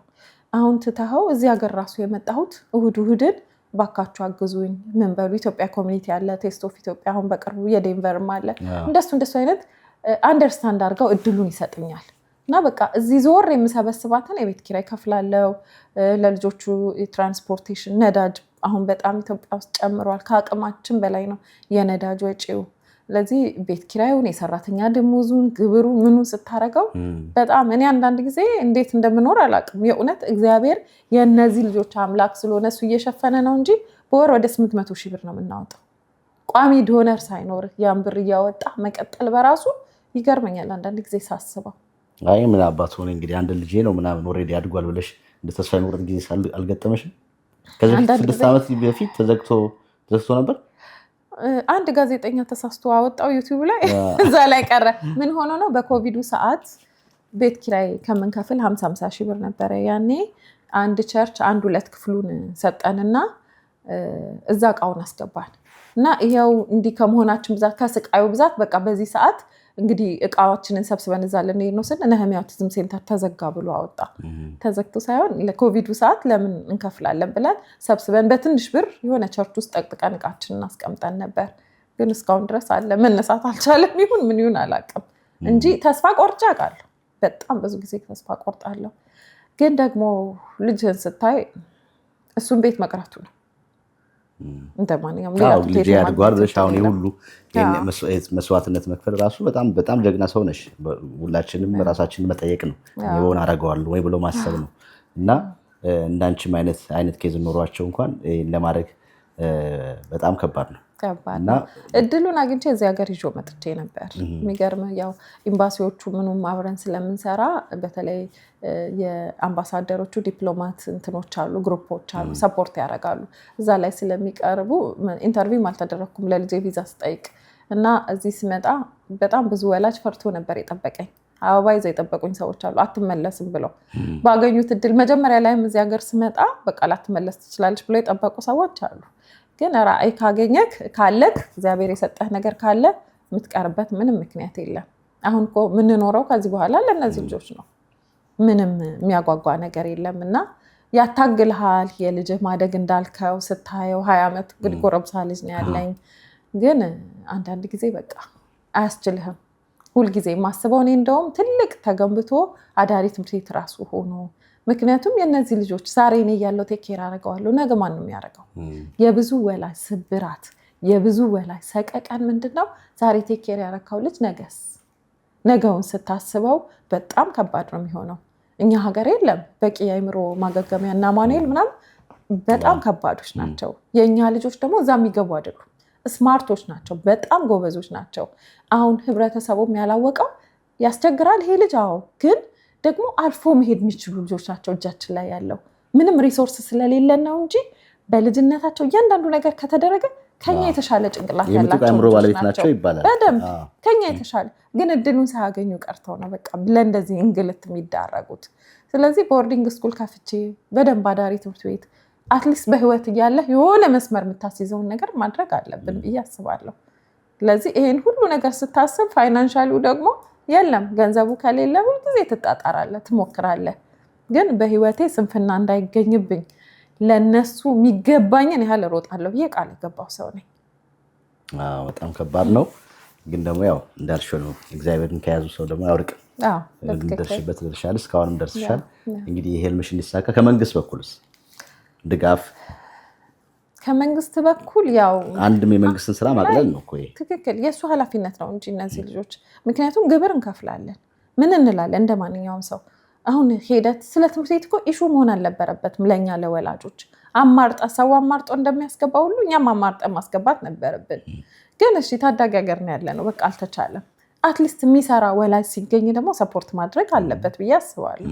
አሁን ላይ እንደውም ትንሽ መሬቷ ተስፋ ሰጠችን እንጂ ኢቫሉዌት ያደርጉናል፣ መተው ትታያለ። ኤንጂኦ እስከሆነ ድረስ ወንበር ይቆጥራሉ። እስኪ አትሊስት እንትን አድርጉላለሁ፣ የልጆቹን ፕሮግረስ ቼክ አድርጉ። የተላክለው ወንበር ጠረጴዛ ኤንጂኦ እስከሆነ ድረስ እሱን ቆርጥረው ነው የሚሄዱት እና ትንሽ ያማል። ብዙ የሚቀረን ነገር አለ። ግን ያው ተስፋ አንቆርጥም። ጅማሮ ራሱ የመሬቱ መምጣቱ ቀላል አይደለም። አሁን ደግሞ ችግሩ እየሰፋ ሲመጣ መንግስትም ትኩረት እያደረገበት ይገኛል ብዬ አስባለሁ። የእኔ ልጅ ዲያግኖስ ሲደረግ እኮ ከ15,000 አንድ ልጅ ነው በኦቲዝም የሚጠቃው። አሁን 31 ልጅ አንድ ልጅ ስለሆነ ሳይፈልግ በግዱ የነገርየው መብዛት በራሱ መስመር ውስጥ እንዲገባ ያደርገዋል ብዬ አስባለሁ። ህዝቡ፣ ህብረተሰቡ ብዙዎቹ እንዳልኩ መርዳትም ማገዝም የማይፈልግ ብዙ ሰው አለ። አሁን የእህቴ ልጅ፣ የወንድሜ ልጅ፣ የራሴ ልጅ ቀረበ ወረደና ሁሉም ቤቱ መግባት ጀመረ። ስለዚህ የግዴታ መስመር ውስጥ ይገባል ብዬ አስባለሁ እንጂ አሁን ባለው እንደ ወላጅ ስናየው ብዙ ነገሩ ገና ይቀራል። ገና ብዙ የሚጠበቅብን ነገር አለ ብዬ አስባለሁ። እዚህስ ምን አየሽ? እዚህማ በጣም መንግስት ሰፖርት ያደርጋቸዋል። ማቴሪያሉ፣ ሴታፑ ያለው ለልጆቹ የተዘጋጀው ነገር መንግስት እናቶቹን ሁሉ ሰፖርት ያደርጋል። ስራ ትተው ቤት ከተቀመጡ ለልጆቹ ለእናቶቹ ብዙ ነገር ይደረጋል። እዚህና እዛ አንድ አይደለም። እዚህም ብዙ ወላጆች ኮምፕሌን የሚያቀርቡበት ነገር አለ። ግን ያው ከኢትዮጵያ ጋር ስናስተያየው በጭራሽ ሰማይና ምድር ነው እና አንዳንድ ጊዜ እዚህ ያላችሁ ወላጆች እግዚአብሔርን አመስግኑ። እዛ ምንም ነገር ነው የሌለው ምንም። ስለዚህ ካላመሰገንክ ደግሞ እየባሰ እንትኑ ይሄዳል። እዚህ ከዚህ ኢትዮጵያና እዚህ በጭራሽ አይወዳደርም። በጭራሽ ምግብ ሳይበሉ የሞቱ ልጆች አውቃለሁ። እናት ወጥታ መስራት ማብላት ባለመቻሏ። የእውነት አንድ ተማሪ አለ እንደውም እንትን ላይ ሁሉ ለቅቄዋለሁ። ወጥቶ ሳር እኔ ደግሞ ጫት ነው ይሄ ልጅ የጀመረው ምንድን ነው ላታ ሲርበው ሳር እየጋጠ ነው አለች። ማብላት ማጠጣት አቅቷት መጨረሻ ላይ አንድ ድርጅት አግኝቼ ልጁን ማብላት ጀምረን ማጠጣት ሲጀምር ኦልሬዲ ሁሉ ነገሩ ፖይዝን ሆኗል ተባለ። አይ ቲንክ ባገኘሁላት ድርጅት በተገኘ በ6 ወር ልጁ አረፈ። እና በጣም ከባድ ነው ይዞ የሚመጣው ድህነቱን ምኑን ብዙ ነገር ይዞ ይመጣል። እንደ ቀላል ነገር የምታየው ነገር አይደለም። ከባድ ነው።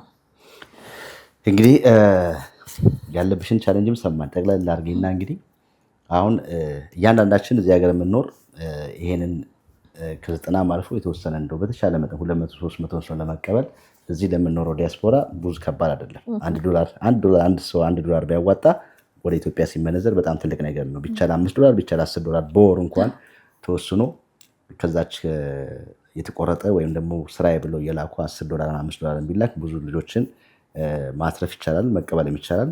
እንዳልሹ ደግሞ መሬቱም ደግሞ ከተቀበለ ያን ትልቅ ቢልዲንግ ልክ እንደነ መቄዶንያ እንደምን ትልቅ ቢልዲንግ አድርጎ አዳሪም ትምህርት ቤት ለማድረግ ይቻላል እና ያን ደግሞ የሁላችንም እገዛ ያስፈልጋል ብዬ አስባለሁ። እና አንቺ ስፔሲፊካሊ አሁን በምን መልኩ ነው መታገዝ የምትፈልጊው? ምንድን ነው የምትፈልጊው? እንዴት ነው ሰዎች ማገዝ የሚችሉት መርዳት የሚችሉትን ነገር እሱን ደግሞ እናንሳ። እንግዲህ የመጀመሪያው ስጋቴ ከዚህ በፊት የ2 ዓመት ቪዛ ስላለኝ እመጣለሁ ሄዳለሁ። እኔ እዚህ ሀገር መኖሪያ ፈቃድ ምንም ያለኝ ሰው አይደለሁም። አንዳንድ ሰው እንደውም ከወይዘሮ ዘሚ ከዚህ ሀገር ነው ሙቭ አድርጋ ኢትዮጵያ የገባችው ያመሳስሉኛል። ግን እኔ እዛው ኢትዮጵያ የኖርክ ሰው ነኝ እና ወረቀት ስለሌለኝ አሁን ያለኝ ቪዛ 7 ወር ነው የቀረው። አሁን ደግሞ መንግስት እየጠበቀ መጥቷል ህጉ እና ምንድነው እንዳልከው ቅድም ሰው 5 ብርም 10 ብርም ሜምበር ሆኖ አብሮ በቀጣይነት ሚረዳን ዜፍ የሚል እንትን አለን፣ አንድ አፕ አለና እሱ ላይ በመግባት ሜምበር ቢኮን ብመጣም ባልመጣም ዜፍ ያለ ብመጣም ባልመጣም እሱ ላይ ሰው ሜምበር ሆኖ እንኳን ቢያግዘን ቀላል አይደለም። እዚህ ሀገር ሃንድስ ፎር ኦቲስቲክ ችልድረን የሚል አካውንት አለ። እዛ ላይ ታክስ ሪተርን ሊደረግ ይችላል። ሰው ብቻ እግዚአብሔር በባረከው መጠን ሃንድስ ፎር ኦቲስቲክ ችልድረን ኦፍ ኢትዮጵያ የሚባል እዛ ላይ በመግባት አባል መሆን ይቻላል። ዜልም አለ ራሱ ዜላውን ቢገቡ በዚህ ነው የሚገቡ ሃንድ ኦፍ ኦቲስቲክ ችልድረን ኦፍ ኢትዮጵያ በሱ ከጻፉ ዜል ሲገባል እሱ ላይ ማድረግ ይቻላል። በዜልም ማድረግ ይቻላል። ሳይን አፕ ቢያደርጉልን ሜምበር ቢኮን ሞር ይጠቅመናል። አንዴ ሳይን አፕ ካረክ አታቆመውም፣ ትዝም አይልህም። 10 ብር 5 ብር አይጎዳም። ስለዚህ በትንሽ ብር አብራችሁ ቆሙ። ብዙ ብር አንፈልግም፣ ሰው እንዲከብደው አይደለም። ሳይታወቅህ ግን ትንሽ ትንሽ እያደረገን ብዙ ሰው ቢገኝ ያንን ማስኬድ ይቻላል። ቀጣይነት ያለው ስራ። እኔ እዚህ ሀገር ስመጣ ሁልጊዜ የዓመት የቤት ኪራይን ፕላን አድርጌ ነው የምመጣው። ስለዚህ አሁን ላይ የማልመጣ ከሆነ ስጋቴ ምንድነው? ይሄ ቪዛ የማይቀጥል ከሆነ በጣም ከባድ ነው። 11 ዓመት ክረምት እየመጣው እንግዲህ በእኛ ክረምት በኢትዮጵያ ክረምት በዚህ ሀገር ሰመሩን ስመጣ 11 ዓመት አሁን 11ኛ ጊዜ ነው። ይሄ ከቀረ ግን ለእኛ ከባድ ስለሚሆን ይሄንን ከግንዛቤ በማስገባት ሰው አብሮን እንዲቆም ዜፍ አፕ ነው እሱን ዳውንሎድ ያደርጋሉ። እሱን አድርገው ይሄንን እኔ እልክልሃለሁ እዛ ላይ ማውጣት እንችላለን። ዜል ማድረግ ይቻላል። እንደገና በመስሪያ ቤታቸውም የተለያየ እድል ያላቸው ማቴሪያል ሊሆን ይችላል። አሁን ማቴሪያል እግዚአብሔር ረድቶን እንግዲህ አንድ እናት አለች ሰብስባ ኦቲዝም ሴንተር ነው የምትሰራው። ማቴሪያል እዚህ ቨርጂኒያ ያለች እናት አለች ሰብስባ ማቴሪያል ታዘጋጃለች። ምንድነው የሚቸግረኝ? ትራንስፖርቱ። አሁን የሚሄዱ ሰዎች ለምሳሌ ለትንሽ ቀን የሚሄድ ሰው ብዙ እቃ ከሌለው 1 ሻንጣ አምጡ ቢለን እሱን ይዞ ይሄዳል። እኔ ማቴሪያል ከዚህ ሀገር ስወስድ ደሴ ላለው ኦቲዝም ሴንተር፣ አዋሳ ላለው፣ አዳማ ላለው፣ ደብረ ብርሃን ላለው እናካፍላለን። አብዛኛዎቹ ይሄ እድል ስለሌላቸው እኔ ስለምመጣ እዛም ኦቲዝም ልጅ ነው አይደል ሁሉም ቦታ ያለው እንደውም እነሱ ሞር ይቸገራሉ። ስለዚህ ይሄንን ማቴሪያል እናከፋፍላለን እና እነዚህ ሰዎች ምናልባት ኢትዮጵያ የሚመጡ ሰዎች ወይም ብዙ ተሰብስበ የምትሄድ ከሆነ ትርፍ ሻንጣ ካለ ይሄን ነገር ስፖንሰር ቢያደርጉ 1 ሻንጣ 150 ብር 200 ብር ስፖንሰር ቢያደርጉ ችግር የለም ይቻላል። አይ ገንዘብ ላለማውጣት ያለንን እንትን እንጠቀም ብዬ ነው እንደሱ ቢደረግ። አሁን ብዙ የተጠራቀመ ማቴሪያል አለን። ማቴሪያሉን አገኝና መላኪያውን አጣለው። ኢትዮጵያ አየር መንገድ ደግሞ የዘረጋው ሲስተም የለውም። አንዳንድ ቀን ይፈቅዱልኛል በነፃ ያን ያመስግኝ ይልካለው። ግን ቋሚ ቢሆን ሰው ሲሄድ በአመት ይሄን ያህል ሻንጣ ተፈቅዶልሻል ብባል ሌሎች ሁሉንም ኦቲዝም ልጆች ለማዳረስ ነበር ማስበው። ለነሱ ሁሉ የሚማሩበት የኛ ልጆች እንደሌላ ትምህርት ቤት በዋይት ቦርድ ወይ ብላክ ቦርድ ላይ ተጽፎ የሚማሩ አይደለም። 1-to-1 ቁጭ ብለህ በከለርፉል በሆኑ ነገር ፐዝል፣ ሎጎ፣ ፕሌዶ የምናስተምርባቸው ነገሮች ይሄ ከለርፉል የሆነ ቅርጻ ቅርጽ ለማስተማር ነክተው አይተው ዳብሰው ነው ሁሉ ነገር የምናስተምረው። ስለዚህ ይሄንን ብዙ ሰው እኮ እዚህ ሀገር በየገራጁ አለው ማአት አይደል ልጆች ያሳደገበት እንደውም ጉድዊል እየሄዱ ዶኔት ያደርጋሉ። እኔ ወይኔ ሀገሬ ላለው በእውነት እኛ እዛ የምንቸገርበትን ነገር እዚህ ልጆች የሚጫወቱበት ነው፣ ለእኛ ልጆች ደግሞ ማስተማሪያ ነው። ብዙ ነገር የምናረግበት ነው። ላሚኔቲንግ ማሽን፣ ላሚኔት ፔፐሩ አለ። እሱን ሰው በሚችለው መጠን ቢያግዘን ቀላል አልነበረም። ብዙ ልጆችን መድረስ እንችላለን። ኢትዮጵያዊ ነኝ ስንል አይደል የነገዋን ኢትዮጵያ ስናስብ የነገ ትውልድ እነዚህ ልጆች ሀገር ተረካቢ ናቸው። እኛ መንገደኛ ነን፣ እየሄደ ነው እድሜያችንም ምናችንም። ስለዚህ መልካም ነገር በመስራት አብረን መቆም ይቻልበትን መስሪያ ቤቶቻቸው አንዳንድ ግራንት ያላቸው ሰዎች ካሉን አይዲያ በመስጠት ብቻ ተመካክረን እስኪ ለእነዚህ ልጆች ዘመን ይምጣ። የእውነቴን ነው። ተመሳሳይ ቦታ ላይ አንገኝ፣ እነዚህ ልጆች እናግዝ። ከእግዚአብሔር ዘንድ ብድራትን አይደለም ምንፈልገው፣ የእውነት በጎነትን። ልጆቻችን በዚህ መንገድ ስላላለፉ ራሱ እግዚአብሔርን አመስግነን እኛን ደግሞ የምናልፍ እናቶችን አባቶችን ሰፖርት ማድረግ የሚቻልበት። ስለዚህ ለልጆቻችን እስኪ ቀን ይምጣ፣ ይሰሙ፣ ይደመጡ። እኔ ካልተናገርኩ ለልጄ ማንም ሊናገር አይችልም። እውነት ነው። ስለዚህ አብራችሁን ቆሙ ማለት ትፈልጋለሁ። ምንም ጥያቄ የለውም። እንግዲህ እኛን እስከዛሬ በብዙ ነገር ያሉ በጣም ከምትጠብቂው ከምትገምችው በላይ በተለያዩ ሙያ ውስጥ ያሉ በጣም ቅን ልብ በጣም ደግ ኢትዮጵያኖች ናቸው እዚህ ሀገር ያሉት። በእውነተኛ እስከዛሬ የተለያዩ ፕሮግራም ሰርተን አንድም ያላፈርንበት የብዙዎቹ ህይወት የተለወጠበት ከራሳቸው አልፎ ዛሬ ሌሎችን ማገዝ የሚችሉበት ደረጃ ያደረሱ ኢትዮጵያኖች ናቸው። እኛ እንዳልኩሽ ቪዲዮ ሰርተን ነው ግን የተደረገላቸው ሰዎች ውጤት እንከታተላለን።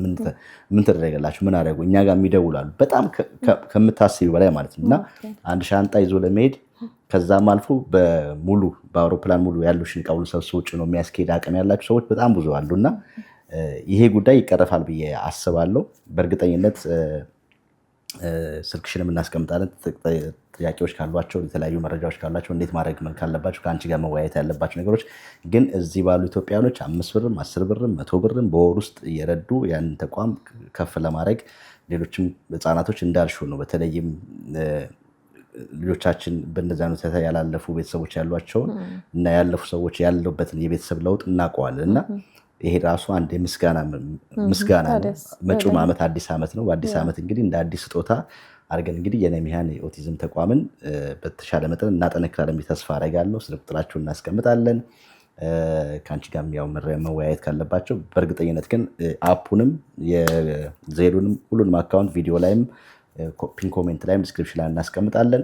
ጥያቄዎች ደግሞ ካሏቸው ቀጥታ አንቺ ጋር ደውለው እንትን ያሉ እንግዲህ በተቻለ መጠን ያለብሽ ሸክም የሁላችንም ተጋርተ ነው በተወሰነ መልኩ ይቀረፋል ብዬ ተስፋ አደርጋለሁ። ደግሞ ይሆናል እኛን የሚመለከቱ እስከዛሬ አላሳፈሩንም፣ አንቺንም አያሳፍሩሽም ብዬ ተስፋ አደርጋለሁ። እግዚአብሔር ይደናል። ግን አሁን ያለሽበት ሁኔታ ለኳሱ ነው የመጣሽው። በሰሜን አሜሪካ የሚደረገው ኳስ ላይ እንግዲህ በየዓመቱ ትገኛለሽ። ከዛም ውጭ የመጣሽበት ወቅት በጣም ጥሩ ወቅት ነው። በየስቴቱ የኢትዮጵያን ቀን የሚከበርበት ቀን ነው። እዚህም ሲልቨር ስፕሪንግም አለ፣ በየስቴቱ አለ የኢትዮጵያን ቀን አዲስ ዓመትን በማስመልከት የሚከበር ስቴትስ ኦፍ ኢትዮጵያ ሄዳሏች ዴንቨር፣ እሱም በትልቅ ነው የሚከበረው።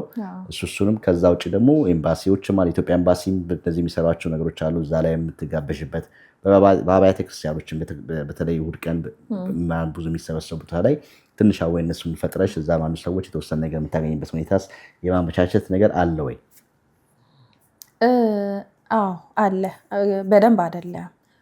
ብዙዎቹ መድረክ መስጠት ፈቃደኛ አይደሉም።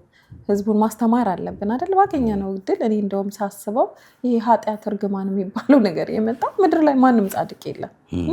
ሁላችንም ኃጢአት ሰርተናል። ግን የአእምሮ ህመም ላይ ሲሆን፣ የአእምሮ እክል ላይ ሲሆን እንበረታለን። እንዴ አእምሮ እንደ ሰውነት ክፍል ነው ብዬ አምናለሁ። እንደ ጨጓራ እንደ ጉበት አይደለም። ስለዚህ ይታመማል። በምንድን ነው የምናክመው፣ በምንድን ነው የምንረዳው ብለን ነው ማሰብ ያለብን። እና ይሄ ኃጢአት እርግማን የሚባለው ነገር ከሃይማኖት ተቋማት የመጣ ይመስለኛል። ስለዚህ ይሄ ማስተካከል ያለባቸው እነሱ ናቸው። የእውነት ብዙ ሰው ተሰብሮበታል። ብዙ ሰው ከጥቅም ውጭ የሆነበት ጉዳይ ነው። ስለዚህ ቤተ እምነቶች በራቸውን ክፍት ቢያደርጉልን፣ ህብረተሰቡን ማስተማር ብንችል፣ እዛ ቦታ ደግሞ ቤተ እምነት ተቋማት ደግሞ የሚሄዱ ሰዎች ሰፖርት አድርጉ ቢባል ህዝቡ መልካም ነው። የሚገርም ትንሽ ከላይ ያሉ ሰዎች ጠንከር ይላሉ ብዙ ቦታ ላይ ሳይ እና እንደዚህ አይነት እድል አሁን ኦቲዝምን የሚሰራ ስንት እናት ነን? በጣም ጥቂት። ተደጋጋሚ ጥያቄም አይደለም የሚመጣው።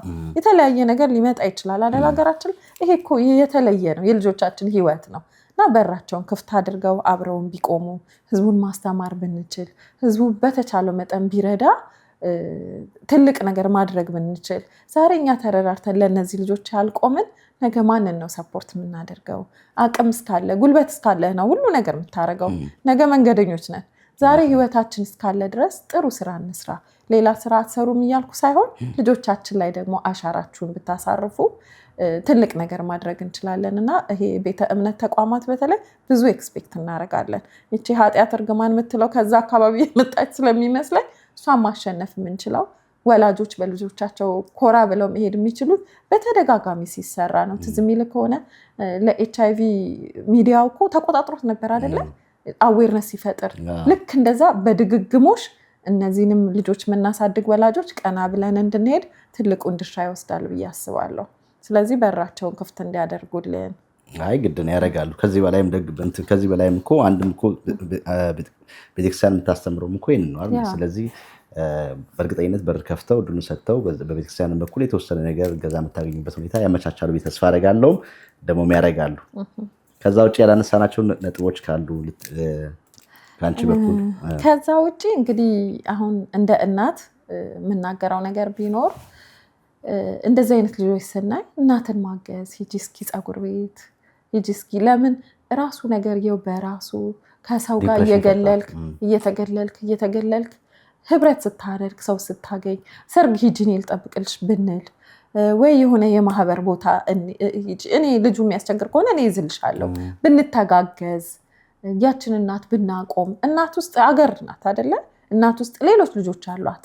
ያቺ እናት እንዳትጎዳ ማድረግ የምንችልበትን ነገር ማድረግ ብንችል እርስ በራሳችን ብንረዳዳ እሷ እንዲህ ናት እሷ እንዲህ ናት መባባሉ ቢቀር በቃ አሁን በሰለጠነ ዘመን ላይ ነው ያለነው።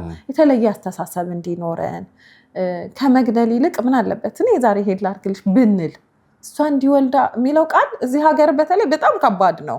ስለዚህ እሱን ትተን እንደ ጎበዝ እናቶች እንደ ሴቶች ኃላፊነት አለብንና መተጋገዝ የምንችልበትን ነገር እኛ እዚህ ሀገር ረዳት ስላለን ትንሽ ይሻላል ለኛ። እዚህ ግን ማንም የለም። ስለዚህ አንዱ ለአንዱ መቆም ይችል። ለምሳሌ ሌላ ልጆቿን ፓርክ የምትወስድ እናት ከሆነች እኔ እጠብቅልሻለሁ፣ እኔ ቤት ወስጄ እንትን እልሻለሁ፣ አይልሻለሁ፣ አይዞሽ በርቺ፣ ጎበዝ ነሽ፣ አንቺ ጎበዝ ነሽ የሚለው ቃል በራሱ ያነሳል እኮ ያበረታል። ከዛ አንቺ እንዲህ ነሽ ከማለት አይከፈልበትም አይደል? በነፃ ማድረግ የምችለው ነገር ነውና እባካችሁ በተለይ ቤተ እምነት ሁሉም ሰው ሁሉም የቤተ እምነት ተቋማት የሁሉም ሃይማኖት ጋር ያለ ነው ሁሉም ሰው ጋር። ስለዚህ በተቻለ መጠን እነዚህ ልጆች የሚያካትት ሰንዳይ ስኩል አሁን በየቤተ ክርስቲያኑ ሰንዳይ ስኩል ለእነዚህ ልጆች ቢዘጋጅ ዳውን ሲንድሮም ያለው ኦቲዝም ያለው ልጆች ከቤት የሚወጡበት እንደ ልብ ሰው ቤተ ክርስቲያን የሚሄድበት ትልቁ ተቋም እኮ ነው። ሄደህ እግዚአብሔር ፊት ጸልየህ አልቅሰህ ስትመጣ ያለህ ሪሊፍ ልነግርህ አልችልም። ሰው ግን እዛ ቦታ እንዳይሄድ ከተደረገ በጣም እየተጎዳ ይሄዳል። እናቶች አሉ ብዙ እናት አሁን ማየት ልጆቹ ስለሚጮሁ ስለሚረብሹ ስርዓቱን ያስተጓጉላሉ ተብለው ዞር ብለው ይዤ ሄጄ ከጮኸ አለች ዞር እያሉ ሲያዩን ነገ አልሄድም አለች። እና ዞር አትበሉ። በተለይ ዞር የሚሉ ሰዎች አሉ እርብሽ የሚያደርጉ ልጅ ወዱ አይደለም። ኦቲዝም ያለው ልጅ ፊዚካሊ አያስታውቅም። ስለዚህ አንደርስታንድ እናድርግ። የሰለጠነ ዓለም ውስጥ ቁጭ ብለን ራሳችን መሰልጠን መቻል አለብን። እኔ ሊያዝልሽ ብትሉስ በቀደም ስታወራልኝ ነበር። አንዲት እናት የሚቀመጥበት ቦታ አለ አለች ስትወስደው ቤተክርስቲያን፣ እሱም ቦታ ይዙበታል አለች። እና በቃ አንዳንድ ወጣቶች ከሆኑ ያዩኝና አንደርስታንድ ያደርጋሉ።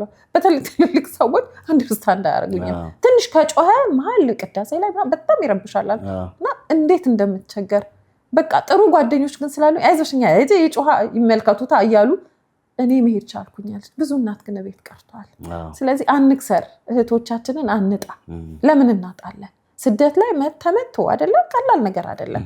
እናት የለ አባት የለ እህት የለ ምን የለ ባቿን ለመጣች እናት እኛ ካልሆን እናት ማንም ይሆናል።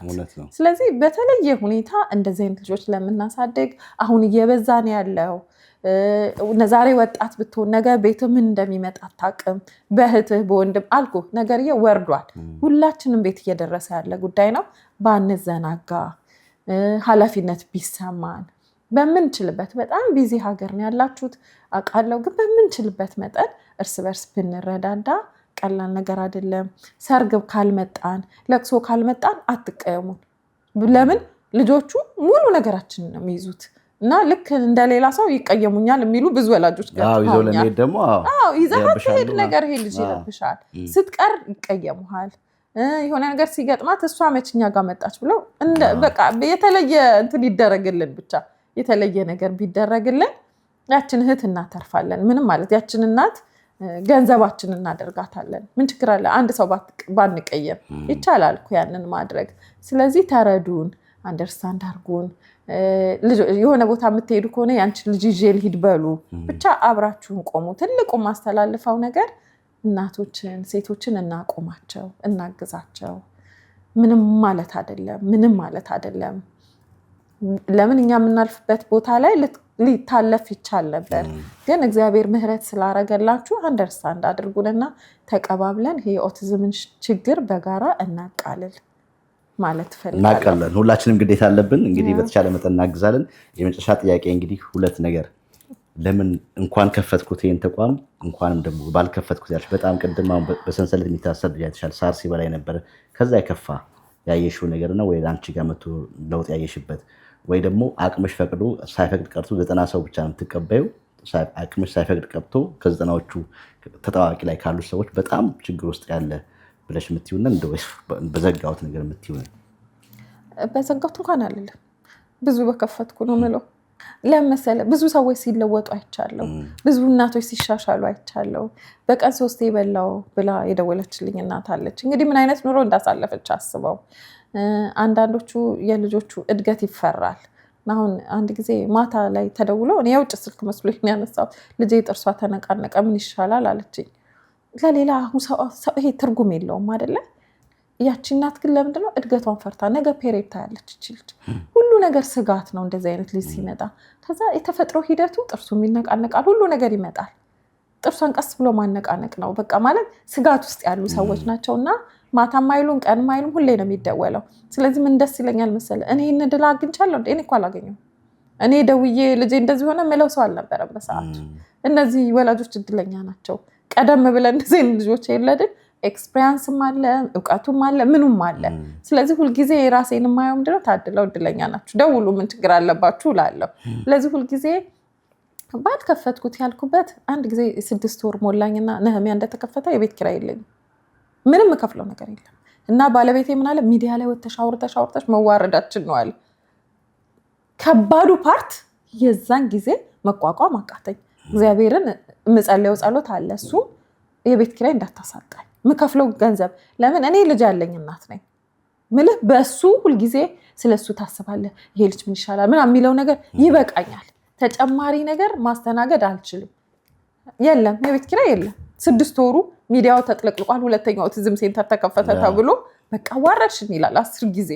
እኔ መጸለይ ብቻ ነው በቃ። ተጨማሪ በቂ እዚህ ጋር በቂ ነገር አለኝ ስል የሚገርምህ የሆነ ኦክ ኢንተርናሽናል የሚባል ድርጅት ድንገት ገብቶ የቤት ኪራያችንን ከፈለ እና ያኔ ደህና ነኝ። ያኔ ግን እሱ እንደዛ ሲለኝ ማክፈቻለኝ ምን ሆኜ ነው እውነቱን እኮ ነው ምናምን ብያለሁ ያን ሰዓት። ከዛ በኋላ ግን እቺን ስሜት ሁለተኛ እኔ ውስጥ እንዳትመጣ ብዬ እግዚአብሔርን ጸለይኩ። መልካም ስራ እንድሰራ አይደል ይሄ ልጅ የተሰጠኝ።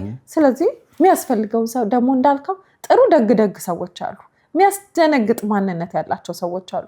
እነሱን አፍጥንልኝ። ደግሞ የዛን ያህል ነገረኛ ሰዎች አሉ፣ አቃቅር የሚያወጡ እግር የሚሉ ሰው ስትሰራ የማይወዱ።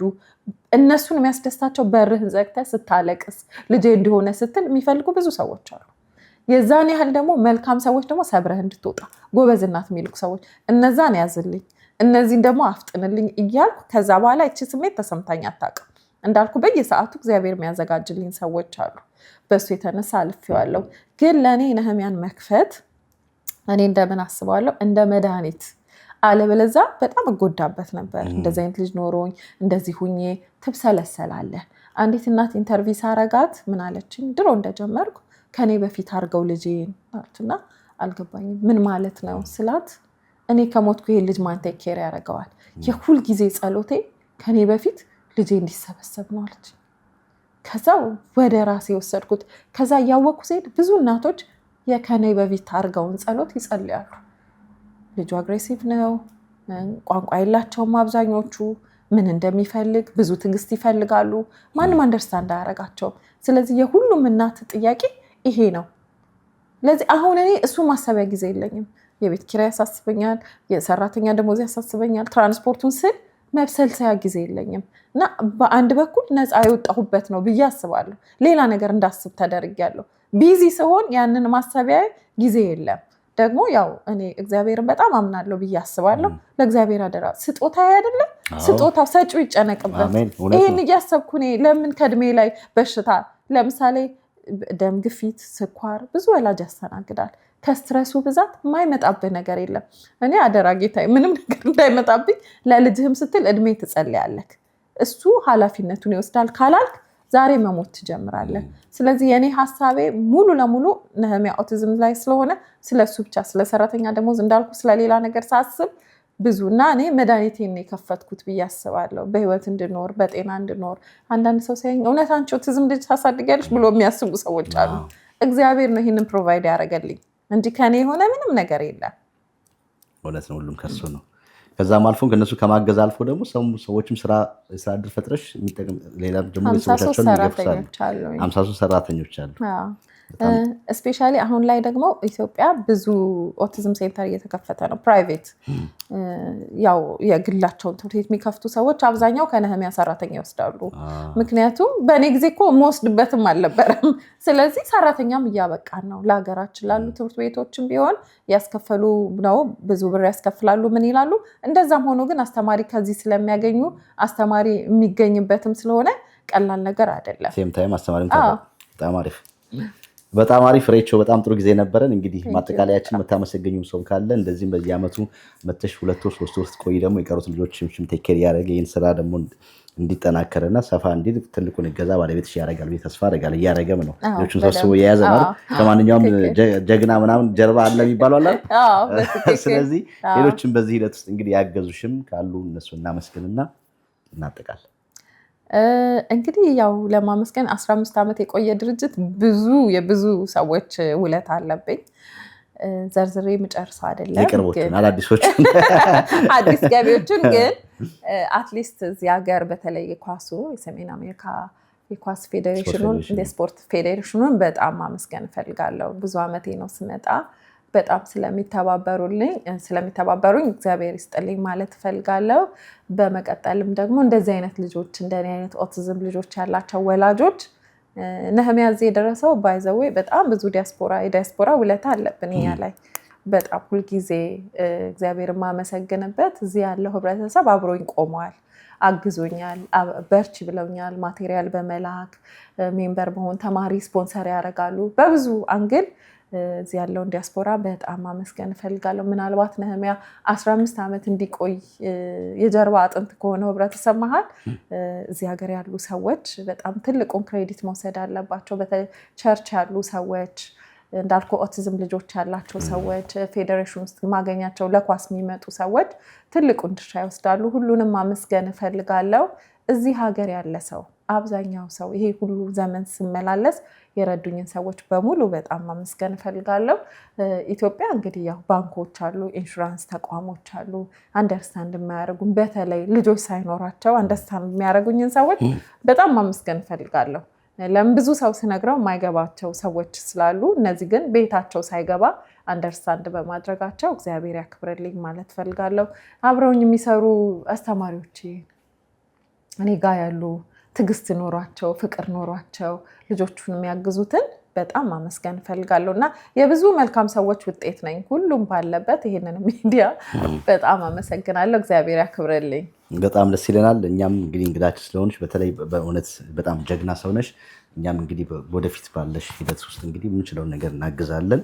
በተለያየ ነገር እንድስመጭ ያው የነሱን ለመፍጠር የሚያስፈልግ ነገር ካለ ማስታወቂያ ምናምን ካለ እኛም ግዴታ ስላለብን በምንችለው መልኩ እንግዲህ አባል ሆነናል ማለት ነው፣ እናግዛለን። ይህን ፕሮግራም የሚከታተሉም የእኛ ፕሮግራም ተከታታዮች በአብዛኞቹ በጣም ሎያል እንደ ከስተመር ናቸው የኛ ተመልካቾች እና ስራዬ ብለው እኛ ጋር የተመለከቱ ነገር ስራዬ ብለው አንተን ማገዝ ነው ብለው ነው ብዙ የሚያግዙት እና ይህን ለምታደረጉም ቀድማችሁ ላደረጋችሁ አሁን ለምታደረጉ እጅግ አድርገን እያመሰገንን እንግዲህ ይህ ተቋም የሁላችንም የጋራችን ተቋም እንዲሆን ነህሚያ ኦቲዝም ሴንተር እንግዲህ የበለጠ ከ90 ተማሪ በላይ የተቀበለው ብዙ ተማሪዎችን ለማፍራት እንዲችል በሚያስፈልጋቸው ነው በሙሉ በማገዝ ቁሳቁስ የሚሆን ማቴሪያል የሚሆን እንዲሁም ደግሞ ሜምበርስ መሆን በጣም ሰጀስት ይደረጋል። ሜምበር ብትሆኑ 5 ብር 10 ብር ከአካውንታችን ላይ ምንም ማለት አይደለም እዚህ ላለን ሰዎች እና በየወሩ እሷም ያለ ሀሳብ እናንተም ከፈል እንደ ክፍያ ሳታስቡት አካውንታችሁ ላይ ሜምበር ብትሆኑ 5 ብር 10 ብር ከፍላችሁ የአንድ ልጅን ህይወት እንኳን መቀየር መቻል ብንችል መልካም ነው ብዬ አስባለሁ። ሌላም የዜል አካውንትም አላቸው፣ እሱን እናስቀምጣለን። እንግዲህ በዛ መልኩ በመግባት እንደምታግዙ ተስፋ እናደርጋለን። እንደምን ታደርጋላችሁ እንግዲህ ለውጡን ደግሞ እንከታተለን እናያለን። ምን ተደረገ ምን ሆነ የሚለውን ነገር እንግዲህ ያው ከዚህ በኋላ አብረን ስለሆንሽ ማለት ነው። በተረፈ ፕሮግራማችን እንግዲህ ይሄን ይመስላል። አይመስልሽም ብንሰነባበት? ክቡራትና ክቡራት ቼቤ ሚዲያ ታዳሚዎች እንግዲህ እንደተመለከታችሁት ነው ባልናቸው ነገሮች በሙሉ በስልክ ቁጥራቸውን ዜል አካውንታቸውን እንዲሁም ደግሞ የአፑን ሜምበር የምትሆኑበትን ቪዲዮ ላይም ዲስክሪፕሽን ላይም ፒን ኮሜንት ላይ እናስቀምጣለን። ጥያቄም ካላችሁ ስልክ ቁጥርም እናስቀምጣለን። ስልክ ቁጥር ትሰጪናለሽ፣ እሱን እናስቀምጣለን። በዛ መሰረት እንግዲህ በምትችሉት መልኩ እንድታግዙና ይህን ተቋም ከፍ እንድታደርጉ ጥሪ እናደርጋለን። እኔም እንግዲህ እዚህ ሰሜን አሜሪካ ላይ እንግዲህ በስራ ጉዳይ መታ የነሚያን ኦቲዝም መስራች ከራሄል ጋር ከወይዘሮ ራሄል ጋር የነበረኝ ቆይታ ይሄን ይመስላል። ስላገኘሁሽ ደስ ብሎኛል። ጀግና ነሽ ብያለሁ። ጀግነትሽ ይቀጥላል። ከፍ ብለሽ ደግሞ ትልቁን ያንን የተባባልነው መሬቱ ተቀበለሽ ስትሰሪ ደግሞ እንሰራዋለን። የብቻ ያንቺ ጉዳይ አይደለም፣ የሁላችንም ጉዳይ ነው። ስለዚህ አብራችሁ ስለነበራችሁ እጅግ አድርገን እናመሰግናለን። ሁሌም እንደምትመለከቱን እንግዲህ ሰብስክራይብ አድርጉ ቻናላችንን። በሌላ ፕሮግራም ደግሞ እስከምንገናኝ ባላችሁበት ቸር ሰንብቱ። በተለያዩ የአሜሪካ፣ የካናዳ እንዲሁም የአውሮፓ ሀገር ከተሞች ለምትገኙ ኢትዮጵያውያንና ኤርትራውያን ወላጆች ታላቅ የሆነ ዜና እንኳን ደስ አላችሁ። ለልጆ አስጠኝ በማውጣት ተቸግረዋል? አስጠኝ አግኝተው በዋጋ ውድነት ተማረዋል? እንግዲያውስ ዘርሹ ቲቶር አለን ይለውታል። በቀላል ዋጋ በብቁ መምህራን በ24 ሰዓት አገልግሎት ዝግጅቱን አጠናቀው ይጠብቀውታል። መምህራኖቻችን በማስተርስ እና በፒኤችዲ ምሩቅ የሆኑ ሲሆን እንደሚኖሩበት ከተማ ሰዓት አቆጣጠርና በእርሶ የምርጫ የጥናት ጊዜውን እናመቻችሎታለን። የአማርኛ፣ የኦሮምኛ እና የትግርኛ ቋንቋዎችን ብቃት ባላቸው መምህራን እንደምናስተምር ስንነግረው በታላቅ ደስታ ነው። ለበለጠ መረጃ በምስሉ በሚታየው ስልክ ቁጥራችን በመደወል አሊያም በዌብሳይታችን www.ዘርሹ ቲቶር.com በመጎብኘት የአገልግሎት ተጠቃሚ ይሆኑ። ዘርሹ ቲቶር